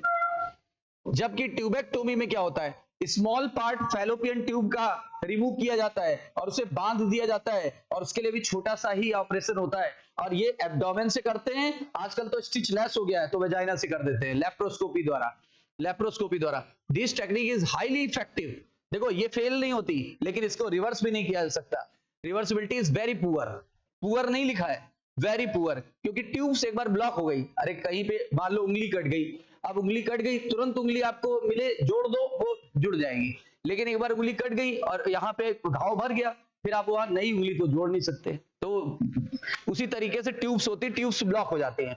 अब ट्यूब्स को आप कैसे करोगे, और कौन अपनी ट्यूब उधार देगा, चलो, it need to emphasize that selection of suitable, जो कह रहा है पहले उसी को ले चलो हॉस्पिटल, जो कह रहा बंटवा दीजिए उसी को ले चलो पहले hospital. that selection of suitable contraceptive method, यानी suitable contraceptive method कौन सा है, ये डॉक्टर को पता होगा, हमें नहीं। क्या बोला गया है, खुद से डिसीजन नहीं लेना है, बेस्ट मेथड और जरूरत क्या है उसके अनुसार चलता है चीज। यानी कि अगर किसी कपल के एक बेबी है तो सलाह ये देते हैं कि 3 साल तक मैक्सिमम बेबी नहीं होना चाहिए। क्यों, तब तक फीमेल, होता क्या, फीमेल का जो यूट्रस है उसको सेटअप होने में, मतलब उसको सेटअप होने में 1-1.5 साल 2 साल लग जाते हैं। अब 1.5-2 साल लग जाते हैं तो 1 साल का गैप दिया जाता है, ठीक है ना। अब हालांकि आप तो, मैंने अभी बोला था मजाक में कि 1-1 साल का ही बच्चों में अंतर रहता है ना, तो लेकिन ऐसा होना नहीं चाहिए, इससे बाद में पीसीओडी समस्याएं हो जाती है और पीआईडी की समस्याएं हो जाती है, यानी पेल्विक इन्फ्लेमेटरी डिसऑर्डर, यानी यहाँ हमेशा जीवन भर दर्द बना रहेगा, और भी समस्याएं होंगी, हड्डियां कमजोर हो जाएंगी, क्योंकि बॉडी को मेडिकली टेस्ट करके 3 साल का गैप बोला गया है। वैसे तो हर साल करते रहो अपनी खेती, क्या दिक्कत है। it needs to emphasize that selection of suitable contraceptive method, its use should always be undertaken in consultation with the qualified medical professional. बोला गया खुद से डिसीजन नहीं लेना, क्वालिफाइड मेडिकल प्रोफेशनल की मदद लेनी है. One must also remember that contraceptive are not regular requirement. बोलते हैं हमें ये भूलना नहीं चाहिए. अब कुछ लोग क्या करते हैं, एक बार प्रॉपर्टी लगवा लिया, 3 साल का उनको पीरियड मिलता है, और भी 1 साल वाला भी होता है, 2 साल वाला भी होता है. 3 साल उनको ज्यादा जानकारी नहीं है, 3 साल बाद दोबारा डॉक्टर के पास जाना था निकलवाने, लेकिन उन्होंने निकलवाया ही नहीं. तो कहते क्या, उनको पता ही नहीं था, उनको लगा प्रॉपर्टी है और उसको निकालना नहीं है. अब उसको निकलवाना होता है, नहीं निकलवाने पर सर्विकल कैंसर हो सकता है, मैंने नहीं कहा हो ही जाएगा, हो सकता है. कभी कभी डॉक्टर की गलती से गलत फिट हो गया, ईचिंग वगैरह हो जाएगी, अंदर नासूर बन जाएगा, घाव बन जाएगा अंदर. तो इसलिए इन चीजों को भी इग्नोर नहीं करना चाहिए. लिखा है one must also remember they are not regular requirement for maintenance of reproductive health. हमेशा के लिए नहीं है. In fact they are practised against a natural reproductive event. केवल नेचुरल रिप्रोडक्टिव इवेंट्स के लिए है, कॉन्ट्रासेप्टिव या प्रेगनेंसी के लिए है. One is forced to use these method either prevent pregnancy or delay pregnancy due to the personal reason. कहते हैं 2 बच्चों में स्पेस चाहिए या कोई कारण है, जैसे अब जिम्नास्टिक वाले में जो फीमेल होती हैं उनको कभी प्रॉपर्टी की सलाह नहीं दी जाती. क्यों? उनको इतना ज्यादा खेलना कूदना है, प्रॉपर्टी डिसबैलेंस हो जाएगी, गलत जगह पे चुभ जाती है, उससे क्या हो जाता है, अंदर सेप्टिक हो गया.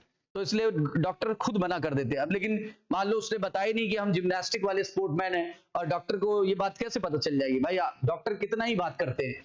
तो उन्होंने आपने अपनी रिक्वायरमेंट बताई, उसने क्या नाम है वो मेथड यूज कर दिया. तो ये भी बात है, तो इससे भी दिक्कत हो सकती है.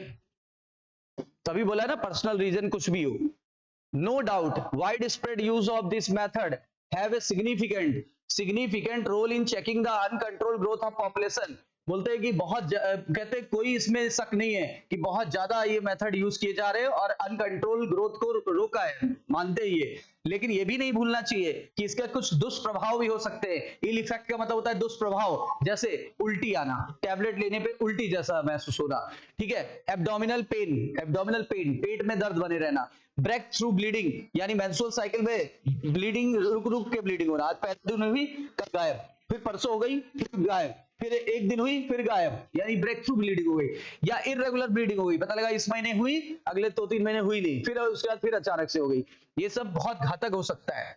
इवन ब्रेस्ट कैंसर भी हो सकता है कुछ केस में. तो दो not very significant should not be totally ignore. बोलते हैं तो ये लिखा है कि not very significant but should not be totally ignore. मतलब बोलते हैं ऐसा अक्सर नहीं होता, पर इसको भी हम ये भी ना माने कि एक टोटली इग्नोर भी कर दें.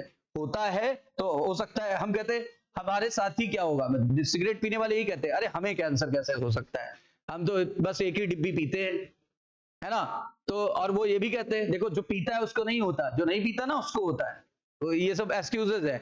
ये बात फैक्ट है कि सिगरेट पीने से कैंसर का खतरा 50% बढ़ जाता है. ठीक है, होना ना होना वो तो लक बाई चांस की भी बात हो सकती है, और नॉन स्मोकर्स को भी होता है, वो अलग केस है. वो क्योंकि सेंसिटिविटी ऑफ जीन पर भी डिपेंड करता है. कैंसर सेंसिटिविटी ऑफ जीन पर भी डिपेंड करता है. आपने पढ़ा था अनकंट्रोल सेल डिवीजन है, हो गया, ठीक है ना. किसी कारण, किसी एक्सरे से हो जाता है, कॉस्मिक रेस से हो जाता है, किसी अन्य कारण से हो सकता है. आप कुछ भी नहीं खा पी रहे हो तब भी हो जाएगा. MTP, medical termination of pregnancy, कहता है जानबूझकर, इंटेंशनल मतलब होता है जानबूझकर, या वॉलेंट्री टर्मिनेशन ऑफ प्रेगनेंसी करा दे, यही full term is called as MTP. मतलब जानबूझ के किया गया अबॉर्शन क्या कहलाता है, एमटीपी. एमटीपी को इंड्यूस्ड अबॉर्शन भी कहते हैं. क्यों? जानबूझ के कराया गया कि अब अनजाने में हो गया, जानबूझ कर कराया गया. लगभग 45 से 50 मिलियन एमटीपी एक साल में कराई जाती पूरे वर्ल्ड में. 45 से 50 मिलियन, यानी 4.5 से 5 करोड़ एमटीपी एक वर्ष में केवल करा दी जाती है. और बोलते हैं ये डाटा तब आपको सुन के आश्चर्य होगा कि जितनी प्रेगनेंसी होती है उसका 20% है. 20% यानी 1/5 टोटल एक साल में जितनी प्रेगनेंसी होती है उसका 20% अकेले एमटीपी करा दी जाती है, जो कागजों में है. ऐसे इलीगली तो न जाने कितनी करा दी जाती होगी जिनका कोई पता ही नहीं है ना. वेदर क्या बोला गया, whether the accept legalise MTP और not is debate upon the many countries. बोलते हैं लीगल है कि नहीं है, यूएस में लीगल है, भारत में इलीगल है, क्योंकि यूएस में उसको मिसयूज नहीं कर रहे हैं, हमारे यहाँ उसको मिसयूज कर रहे हैं, है ना। हमारे यहाँ इंटेंशन ये है कि अगर फीमेल हुई तो अवॉर्ड करा देंगे, वहां इंटेंशन ये नहीं है, उनका इंटेंशन ये है कि हमें बेबी नहीं चाहिए, तो वहां इंटेंशन कुछ और है। बेबी मतलब मेल फीमेल का डिफरेंशिएशन नहीं है भाई, उनको बेबी नहीं चाहिए, उनके पर्सनल रीजन है, और वहां की सरकार का मानना है हमें जीने का हक है, हमारी लाइफ है, सही है ना। फिर क्या बोला गया, whether accept legalize MTP not is being debated upon the many countries due to emotional, ethical, religious और social issue। अब आप दुबई में अगर MTP कराओगे तो सख्त कानून है ना, दुबई जैसे सख्त कानून, वहां पे हर चीज के लिए बड़ा स्ट्रिक्ट कानून है, तो वहां पे उनका मानना है इमोशनल, एथिकल, रिलीजियस और सोशल इशू आएगा, सही बात है, ये भी हो सकता है। फिर बोला गया गवर्नमेंट ऑफ इंडिया ने एमटीपी को 1971 में लीगलाइज किया था, और इससे इसके मिसयूज से बचने के लिए कुछ कानून बनाए, सख्त कानून लिखा है, स्ट्रिक्ट कंडीशंस रखी। Such restriction all the more important to check the indiscriminate and illegal female foeticidal. बोला गया, क्या बोला गया कि हम किसी फीमेल मतलब बच्चे के सेक्स का जांच नहीं करा सकते। आज की डेट में तो काफी स्ट्रिक्टली सुप्रीम कोर्ट बहुत सख्त हो गई है, अगर किसी ने एमटीपी करा ली इलीगली, या हस्बैंड ने वाइफ की करा दी इलीगली और पैसे दे हुए के, और अगर वाइफ ने कंप्लेन कर दी तो हस्बैंड को वही सजा है जो मर्डर के केस में, है ना, यानी कि बिल्कुल एक मर्डर के बराबर माना जाएगा, और डॉक्टर भी अंदर। फिर लिखा हुआ है illegalise female foeticidal which are reported to high in the India, क्योंकि इंडिया में कन्या भ्रूण हत्या को काफी बढ़ावा दिया जाता है, स्पेशली हरियाणा जैसी कंट्री, हरियाणा हुआ, बिहार हुआ, और भी ऐसे पढ़े लिखे जहां लोग कम है, उन जगहों पे बहुत ज्यादा इलिटरेसी है, इस वजह से वहां पे ऐसे ज्यादा कर दिया जाता है। वाई एमटीपी, एमटीपी ही क्यों की जाती है, obviously answer to get rid of unwanted pregnancy, क्योंकि जो नहीं चाहते उसके लिए एमटीपी की जाती है, either due to the casual unprotected intercourse, कहते हैं या तो गलती से हो गया, या तो गलती से प्रेगनेंसी हो गई, या तो कोई मेथड आप यूज कर रहे थे और वो फेल हो गया, भाई फेल्योर रिस्क भी तो थोड़ा बहुत होता है, तो फेल हो गया।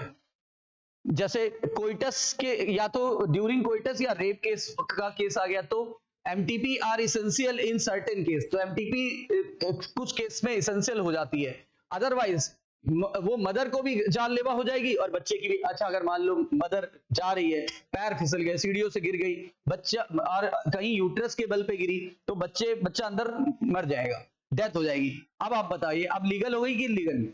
अब लीगल हो गई, वरना मदर मरेगी, अगर नहीं की गई तो मरा हुआ बच्चा अंदर रहेगा, सड़ जाएगा, है ना। अब एमटीपी करानी मजबूरी हो गई, अब सरकार भी कुछ नहीं कर सकती, लेकिन हाँ अगर वो फीमेल खुद जाए और बोले मेरा अबॉर्शन कर दो, ये इलीगल हो गया। हाँ, एक केस और अभी कुछ इसमें संशोधन भी किए गए 2017 में ये संशोधन किए गए कि कुछ और नॉर्म्स जोड़े गए। बोला गया अगर मान लो कि एमटीपी करनी भी है तो डॉक्टर को भी हिदायत दी गई कि आप लिख के दीजिए पर्चे पे, तब हम मानेंगे कि एमटीपी है। आपने लिखा, देखो आप लिख दिया मतलब डॉक्टर का हैंडराइटिंग मैच करा लिया जाएगा, डॉक्टर को पनिश कर दिया जाएगा अगर उसने इलीगली कर दी तो। हाँ, अगर वो लिख के तभी देगा जब अल्ट्रासाउंड की रिपोर्ट और वो मैच कर रही होगी, मतलब वो दिखाएगा कि देखिए बच्चे की धड़कन बंद है, ऐसे कराते। आज अल्ट्रासाउंड कराया, बच्चे का एक एक चीज उसमें आ जाता है, बच्चा इतना हार्ट बीट इतनी है, स्वस्थ है, इतने दिन, इतने वीक, इतने डे का हो गया है। अच्छा, फिर 2 दिन बाद कराता है तो फिर भी उतने ही वीक, उतने ही दिन का है, तो इसका मतलब बच्चा अंदर मर चुका है, उसकी धड़कन 0 दिखाएगी, बहुत सारी चीजें क्लियर हो जाएंगी। टेस्ट करा लेता है, मेटाबॉलिक टेस्ट हो जाते हैं कि बच्चा तो मेटाबॉलिकली इनएक्टिव है, मतलब मर गया है, तो वो रिपोर्टें लग जाती हैं, तो इसको मान लिया जाता है। और आजकल अभी भी हो रहा है मिसयूज, अभी भी हो रहा है, तो 2 उन्होंने आरएमपी इसको चुना। आरएमपी होते हैं रजिस्टर्ड मेडिकल प्रैक्टिशनर, डॉक्टर जितने भी है रजिस्टर्ड है सारे। जब आप एमबीबीएस करोगे ना, तो आपको अगर यूपी से कर रहे हो तो यूपी मेडिकल काउंसलिंग में आपको तुरंत रजिस्ट्रेशन कराना पड़ेगा, तो वहां की साइट पे तुरंत दिख जाता है कौन से डॉक्टर ने कहां से एमबीबीएस किया है, और उसको एक आईडी मिल जाती है 14-15 डिजिट की, तो वो आपका आजीवन काम आएगी। कभी भी आपको कोई भी चेक कर सकता है उससे, आप खुद को भी चेक कर सकते हैं कि आप उस साइट पे हैं। और अगर उस पर रजिस्टर्ड नहीं है, इसका मतलब आपने एमबीबीएस नहीं किया, झूठ बोला। भाई आप किसी और स्टेट में चले जाओ, बोलो हम एमबीबीएस है, कौन, खाली बॉडी तो लगाना है, आपके सर्टिफिकेट कौन मांगता है, कौन देखता है? कहां से एमबीबीएस किया, ये कौन पूछता है ना। लिखा आपने एमबीबीएस एमडी और आप है नहीं, हो सकता है आपने कहीं प्रैक्टिस करी और सीख गए। अरे जिसको बोलते हैं झोला छाप डॉक्टर, है ना। तो वो लोग क्या, ऐसे भी केस है, वो अनरजिस्टर्ड होते हैं, अगर वो लिख के देंगे खुद फंसेंगे। लेकिन ऐसा हो रहा है। एमटीपी रिलेटिवली सेफ होती है फर्स्ट ट्राइमेस्टर में, यानी 12 हफ्तों में, और सेकेंड ट्राइमेस्टर में रिस्की हो जाती है, और थर्ड ट्राइमेस्टर में कभी नहीं कर सकते। वन डिस्टर्बिंग ट्रेंड, यानी आजकल एक डिस्टर्ब करने वाला ट्रेंड चला हुआ है कि एमटीपी अनक्वालिफाइड डॉक्टर द्वारा करा दी जाती है। अनक्वालिफाइड डॉक्टर का मतलब हो गया एम्स में काम किया, एम्स में वार्ड बॉय थे, सीख गए। डॉक्टर के बड़े बड़े सर्जन होते हैं, उनका हाथ बटाने के लिए वार्ड बॉयज होते हैं, कंपाउंडर्स होते हैं, वो बड़े बड़े, ठीक है ना, ओटी टेक्नीशियन होते हैं, वो लोग हेल्प करते हैं। पता लगा सीख गए, क्योंकि डॉक्टर स्ट्रेचिंग करता है और मेन ऑपरेशन करता है, बस उतना अटैक वो भी नहीं लेता। 50 काम है वहां। एम्स जैसे संस्था जो कि जहां ओपीडी इतनी 2-2, 3-3 महीने की आपको आगे की वो मिलेगी डेट्स। एसजीपीजीआई आपको 4 महीने से पहले की वेटिंग है, कोई बेड खाली नहीं होते, आप हाथ तोड़ लो, पैर पड़ लो, गिरा लो, जब है ही नहीं डॉक्टर कहां से दे देगा आपको, है ना। तो उस केसेस में क्या होता है, वहां के कुछ होते हैं, वो लोग अपने कोई क्लिनिक खोल लिया, वहीं पे कर दिया अबॉर्शन। अब वहीं पे अबॉर्शन कर दिया तो ये सिर्फ अनसेफ ही नहीं होता, बल्कि ये जानलेवा भी हो जाता है। अनदर डेंजरस ट्रेंड है मिसयूज ऑफ एमनियोसेंटेसिस, और वो आपको जांच भी करके देंगे बच्चे का, भाई जांच भी करके देंगे और आप एबॉर्शन भी करने का पूरा ठेका ले लेते हैं, ठीक है ना। और sex of the unborn child, ये भी पता लगा देंगे कि बच्चा है, बच्ची है, तो एबॉर्शन करने का ऑफर देंगे और एक हैंडसम अमाउंट आपसे ले लेंगे। लेकिन उससे क्या होता है, चूंकि वो ऐसा काम अपने क्लिनिक में ही कर डालते हैं, ओटी में नहीं, जबकि ये काम होना चाहिए ओटी में, जो कि बहुत फाइन होती है। अगर आप कभी ओटी जाओगे, आप खुद देखना, जूते चप्पल अलाउड नहीं है। ये नहीं कि आप एक चप्पल अलग से रखा है वो लेके जाओ, पहनते ही नहीं डॉक्टर, ये एकदम रूल बना रखा है, क्योंकि बैक्टीरिया कहीं भी हो सकते हैं। डॉक्टर मुस्टैच क्यों नहीं रखते, क्योंकि जब वो बोलेंगे तो अगर यहां से आएंगे तो बाहर से ही ना, कि लैंड हो जाएंगे, आएंगे बाहर से, आएंगे कि कार से, किसी उससे आएंगे, है ना, जो भी करके आए तो आएंगे बाहर से। मुस्टैच पे कीटाणु बैठे हुए हैं, उसने बोला जरा ये देना सीजर, उसने बोला बोलना पड़ेगा, इसलिए वो क्या होता है, वो इसमें आके गिर सकते हैं जो ऑपरेशन आप कर रहे हो, इसीलिए पूरा ध्यान रखा जाता है, इसीलिए मास्क लगाया जाता है। और देखा होगा मुस्टैच वगैरह नहीं रखते, अब तो ये नई जनरेशन रखने लगी है, लेकिन जब ओटी जाते हैं तो बहुत सावधानी पूर्वक वो लोग भी जाते हैं, ठीक है ना। और देखा होगा हेड पे भी मास्क लगा के जाते हैं, ये सब कंपलसरी है। ग्लव्स पहनते हैं, वो भी कौन से, डिस्पोजेबल, है ना, बहुत स्ट्रेचेबल होता है, देखा होगा आपने। अरे आपने कभी लेबोरेटरी में भी यूज करा होगा उसको।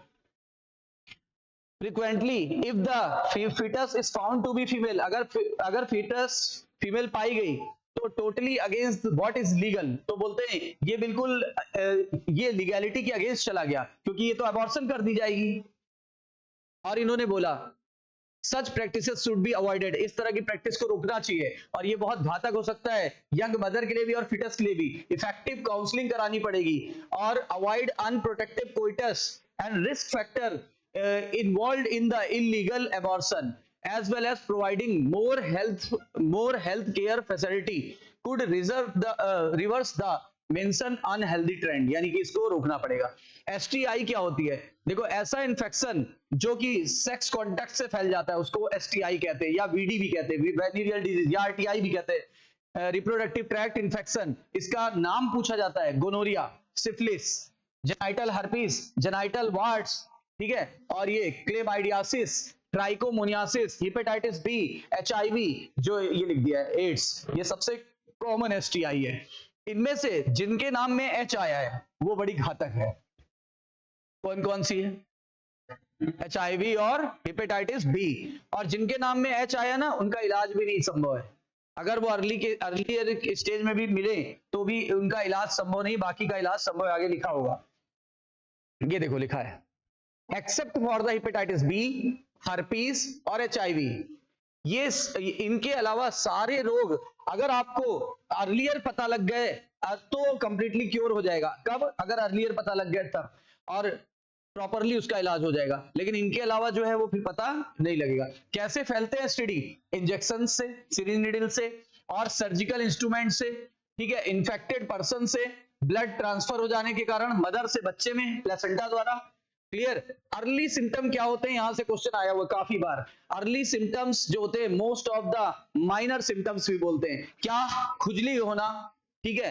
फ्लूइड का डिस्चार्ज होना, हल्का सा पेन होना और स्वेलिंग होना, यानी ईचिंग यानी खुजली होना, फ्लूइड डिस्चार्ज होना, हल्का सा दर्द होना और सूजन आना, ठीक है। ये जेनाइटल रीजन में होता है, इसी को बोलते हैं माइनर सिम्टम या फिर अर्ली सिम्टम। लेकिन देखो अगर इसका इलाज नहीं किया गया या इसको लंबे समय तक इग्नोर किया गया तो फिर क्या हो जाएगा, तो अर्ली सिम्टम जो है वो घातक सिम्टम में बदल जाएंगे, और घातक सिम्टम इधर कहीं लिखे होंगे, हाँ, लीड्स टू कॉम्प्लिकेट लेटर, यानी बाद में इसमें बदल जाएंगे। और घातक सिम्टम है पीआईडी, मैंने अभी कुछ देर पहले बोला था पीआईडी की समस्या हो जाती, पीसीओडी की समस्या हो जाती। पीआईडी का मतलब होता है पैल्विक इन्फ्लेमेटरी डिसऑर्डर, एबॉर्शन हो सकता है, स्टिल बर्थ, मरा हुआ बच्चा पैदा हो सकता है किसी फीमेल को, एक्टोपिक प्रेगनेंसी यानी किसी और जगह पर इम्प्लांटेशन हो सकता है, ठीक है। उसके अलावा इनफर्टिलिटी हो सकती है, इवन कैंसर हो सकता है, जैसे मैंने कल ही डिस्कस किया था सर्विकल कैंसर, ब्रेस्ट कैंसर, ठीक है। एसटीआई मेजर थ्रेट है, यानी काफी बड़ा खतरा है, किसके लिए, हेल्दी सोसाइटी के लिए। क्यों, क्योंकि अगर इसको रोका नहीं गया या अर्ली डिटेक्ट नहीं किया गया, उसका कंप्लीट इलाज नहीं किया गया, तो यही प्राइम गोल था हमारा रिप्रोडक्टिव हेल्थ का, यही प्राइम गोल था। और यही हम नहीं करेंगे तो क्या होगा, एक व्यक्ति से दूसरे व्यक्ति को फैल जाएगा। मान लो अगर हमें है और हमने चेक ही नहीं कराया, हमें है, हमने इग्नोर किया या हमें पता नहीं था। आपने बोला सर आपका ब्लड ग्रुप ओ निगेटिव है, हमें मेरे दोस्त की एक्सीडेंट हो गया, तुरंत दे दीजिए सर, ठीक है। तो या मेरे किसी रिलेटिव ने बोला, मैंने उसको ब्लड दे दिया, साथ में गिफ्ट भी चला गया। अब देखो क्या लिखा है, हाँ ये देखो 18 से 24 नहीं था, मुझे डाउट हो रहा था, 15 से 24 की एज में होता है, जो कि एडोलसेंस पीरियड में आ गया। देख लो 12 से 18 का एज जो था वो एडोलसेंस का था, तो 15 से 24 की उम्र में सबसे ज्यादा एसटीडी का खतरा है, लिखा very high risk in this के age group, very high risk. और लिखा हुआ है रीजन बहुत पैनिक हो सकता है क्योंकि प्रिवेंशन इज पॉसिबल, कहते हैं कि रीजन पैनिक होने का नहीं है क्योंकि इलाज संभव है। और इन्होंने बोला क्या क्यों होता है एसटीडी, 3 प्रोसीजर इसके लिए हैं। पहला, आप इससे बच कैसे सकते हो, अवॉइड सेक्स विद अननोन या मल्टीपल पार्टनर। दूसरा, कॉन्डम्स का प्रयोग करें तो एसटीआई नहीं होगा, भी पढ़ के आए हैं। फिर लिखा है इन केस ऑफ डाउट, अगर कोई डाउट है तो क्वालिफाइड डॉक्टर्स के पास जाएं और इसका संपूर्ण इलाज कराएं, यानी कंप्लीट इलाज कराएं। इनफर्टिलिटी कह रहा है इसके बिना ये चैप्टर ही अधूरा है, इसके बिना ये चैप्टर ही अधूरा है। लिखा हुआ है ना, the reproductive health is incomplete without the mention of infertility. Large number of couple all over the India, all over the world including India are infertile. They are unable to have child in spite of unprotected sexual cohabitation. मतलब अगर वो कोई method use नहीं कर रहे हैं और ना ही कोई बैरियर यूज कर रहे हैं, फिर भी उनके पास वो बच्चे नहीं है, इसका मतलब ये इनफर्टिलिटी की समस्या हो सकती है। रीजन क्या हो सकता है इनफर्टिलिटी का, पहला रीजन दिया है फिजिकल रीजन हो सकता है। दूसरा रीजन होता है जन्मजात कोई डिजीज हो सकती है, ठीक है, कोई और रोग हो सकता है, कोई ड्रग का बहुत ज्यादा प्रयोग करता है, या इम्यूनोलॉजिकल डिसऑर्डर हो सकता है, या फिर साइकोलॉजिकल डिसऑर्डर हो सकता है। इंडिया में फीमेल को ब्लेम किया जाता है for couple being childless, but more often than not the problem in male partner too. क्या बोला गया है, बोला गया इंडिया में ब्लेम किया जा रहा है फीमेल को, लेकिन ऐसा नहीं है कि मेल में समस्याएं नहीं रहती, मेल में भी समस्याएं रहती हैं, वो ये कहना चाह रहा है पूरा। स्पेशलाइज्ड हेल्थ केयर यूनिट यानी स्पेशल हेल्थ केयर यूनिट यानी इनफर्टिलिटी क्लिनिक्स बनाए गए, और ये डायग्नोसिस भी करते हैं और करेक्टिव ट्रीटमेंट भी करते हैं of some of the disorder and enable this couple to have children, however where such corrections are not possible, the couples could be assisted the children through the certain special technique। बोलते अगर इलाज संभव नहीं है तो एक technique का help लेंगे, उस टेक्निक को बोलते हैं आर्ट का पूरा नाम है assisted reproductive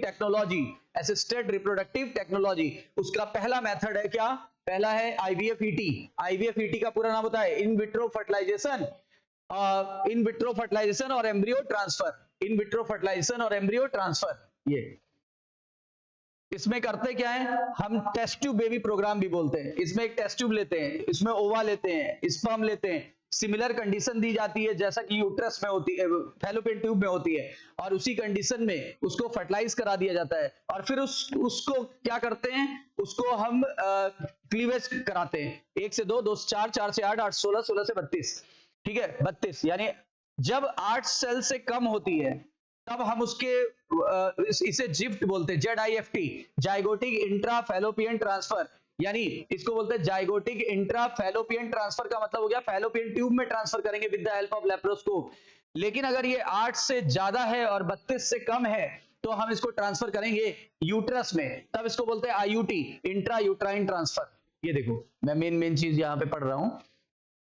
In this method, which is popularly known as test tube baby program, ओवा ले लेंगे वाइफ से या डोनर से या फीमेल से, या स्पर्म ले लेंगे हस्बैंड से, डोनर से या किसी मेल से, उसके बाद उसको जाइगोट बना लेते हैं सिमिलर कंडीशन दे करके लेबोरेटरी में। जाइगोट या अर्ली एम्ब्रियो जो कि 8 सेल का है उसको हम ट्रांसफर करेंगे कहां पे, फैलोपियन ट्यूब में, और इस मेथड को क्या बोलते हैं, ZIFT।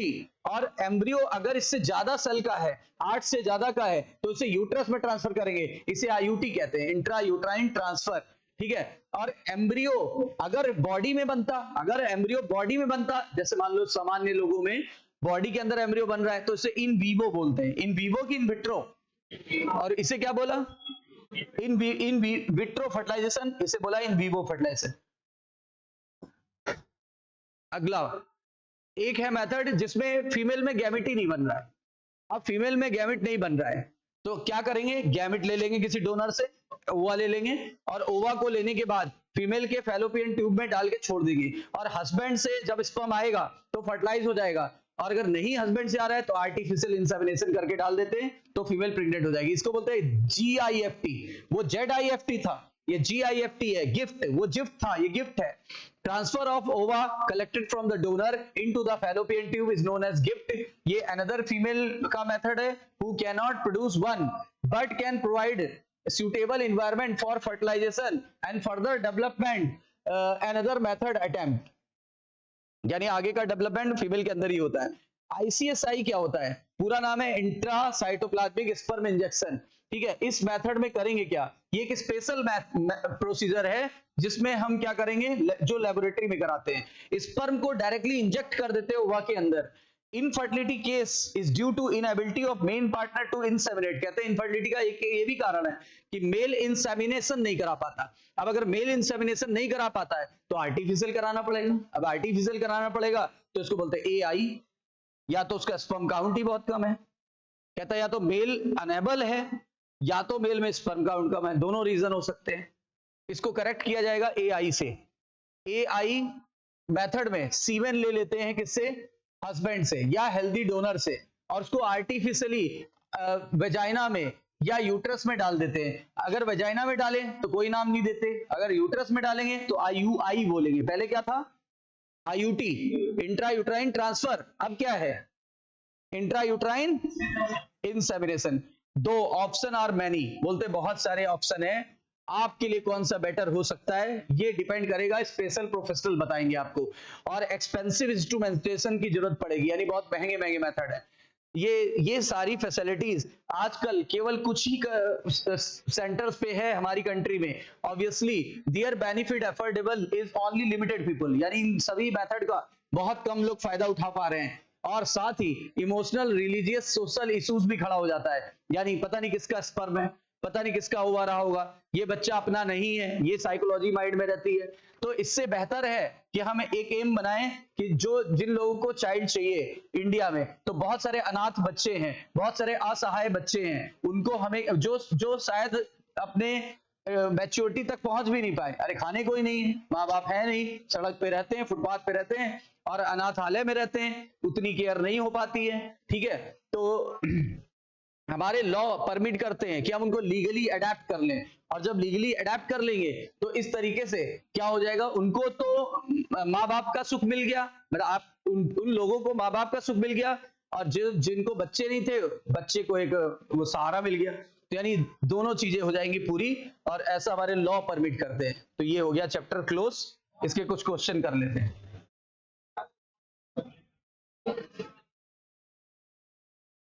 ये बताइए,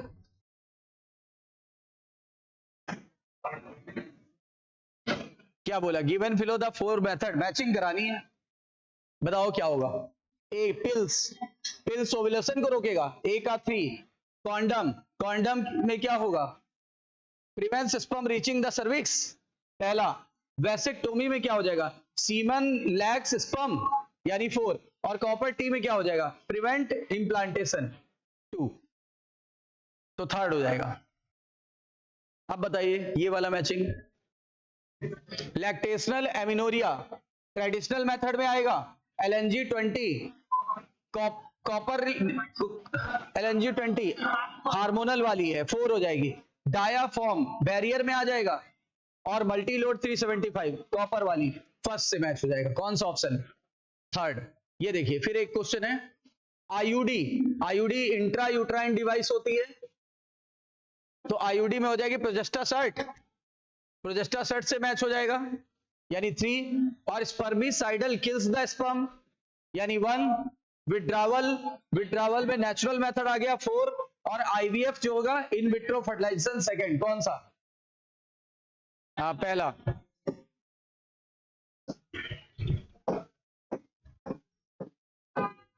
ये बताइए जेडआईएफटी क्या हो जाएगा, जाइगोटिक इंट्राफेलोपियन ट्रांसफर ये 2। और GIFT transfer of gamete in the fallopian tube 4।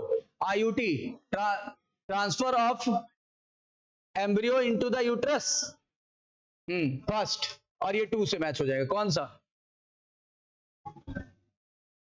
नहीं ए का 2 हुआ ना, ये 3 से हुआ, अच्छा चौथा 3 से हुआ, तो कौन सा हो गया, हाँ फर्स्ट। ये नॉट ए नेचुरल या ट्रेडिशनल मेथड, कोइटस था, पीरियोडिक था, लैक्टेशनल था, वाउल्ड नहीं था। वाउल्ड तो बैरियर में आया था।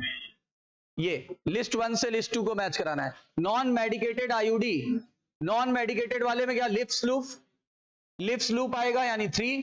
कॉपर वाली LNG 20 यानी 4th। हार्मोन वाली हो जाएगी प्रोजेस्ट, मल्टीलोड नहीं, हार्मोन वाली हो जाएगी LNG 20, ये गड़बड़ हो गया।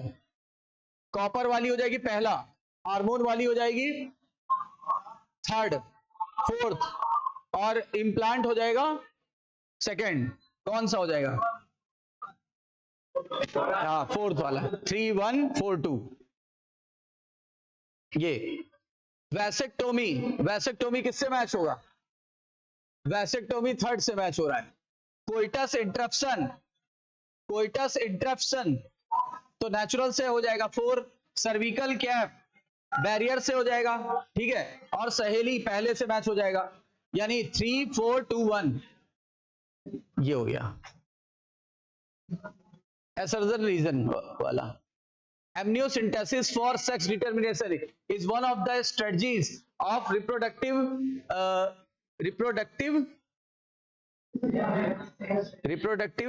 and child होना चाहिए and।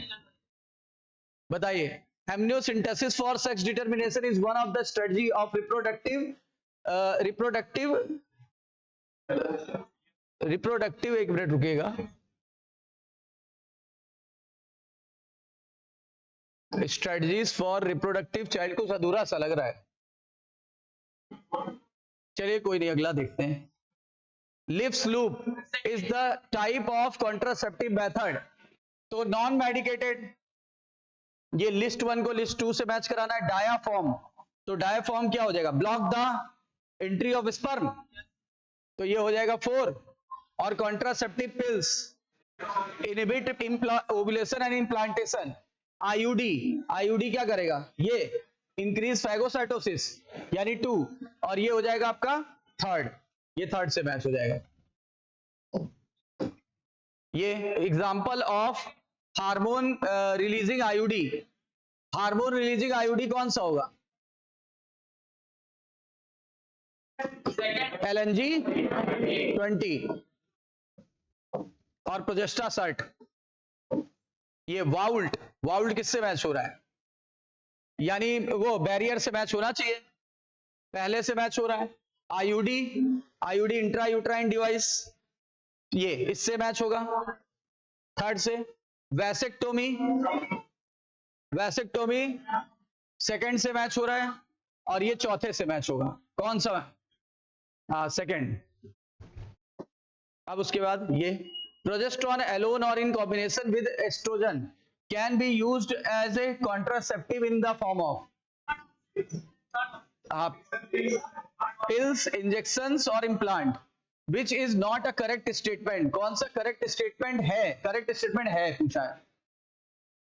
IUD once inserted need not to be replaced, ये वही देखो, ये तो बताया था चेंज करनी पड़ेगी। फिर IUD are generally inserted by the user, हर साल गलत, सेकंड गलत हो गया। IUD decrease the phagocytosis of sperm in the uterus, हाँ सही है। और IUD सपोर्ट गैमेटोजेनेसिस, हाँ तो ये गलत हो गया, ये सही third. Which of following contraceptive method do involve with the role of hormone, मतलब किसमें हार्मोन का रोल है? पिल्स में होगा, इमरजेंसी पिल्स में होगा, एक मिनट, नहीं कॉपर टी में कहां होगा हार्मोन का रोल? लैक्टेशनल एमिनोरिया पिल्स, हाँ ये सही है, चौथा हो जाएगा। अब ये सहेली क्या करती है? ये एस्ट्रोजन के जो रिसेप्टर होते हैं उनको ब्लॉक कर देती है, ये आया हुआ क्वेश्चन था, उनको ब्लॉक कर देती है, यानी blocking the estrogen receptor in the uterus, preventing the egg getting plan the implantation को रोकती है, बताया भी था। तो ये मैंने PYQ करा दिया आपको सारे, ये PYQ थे।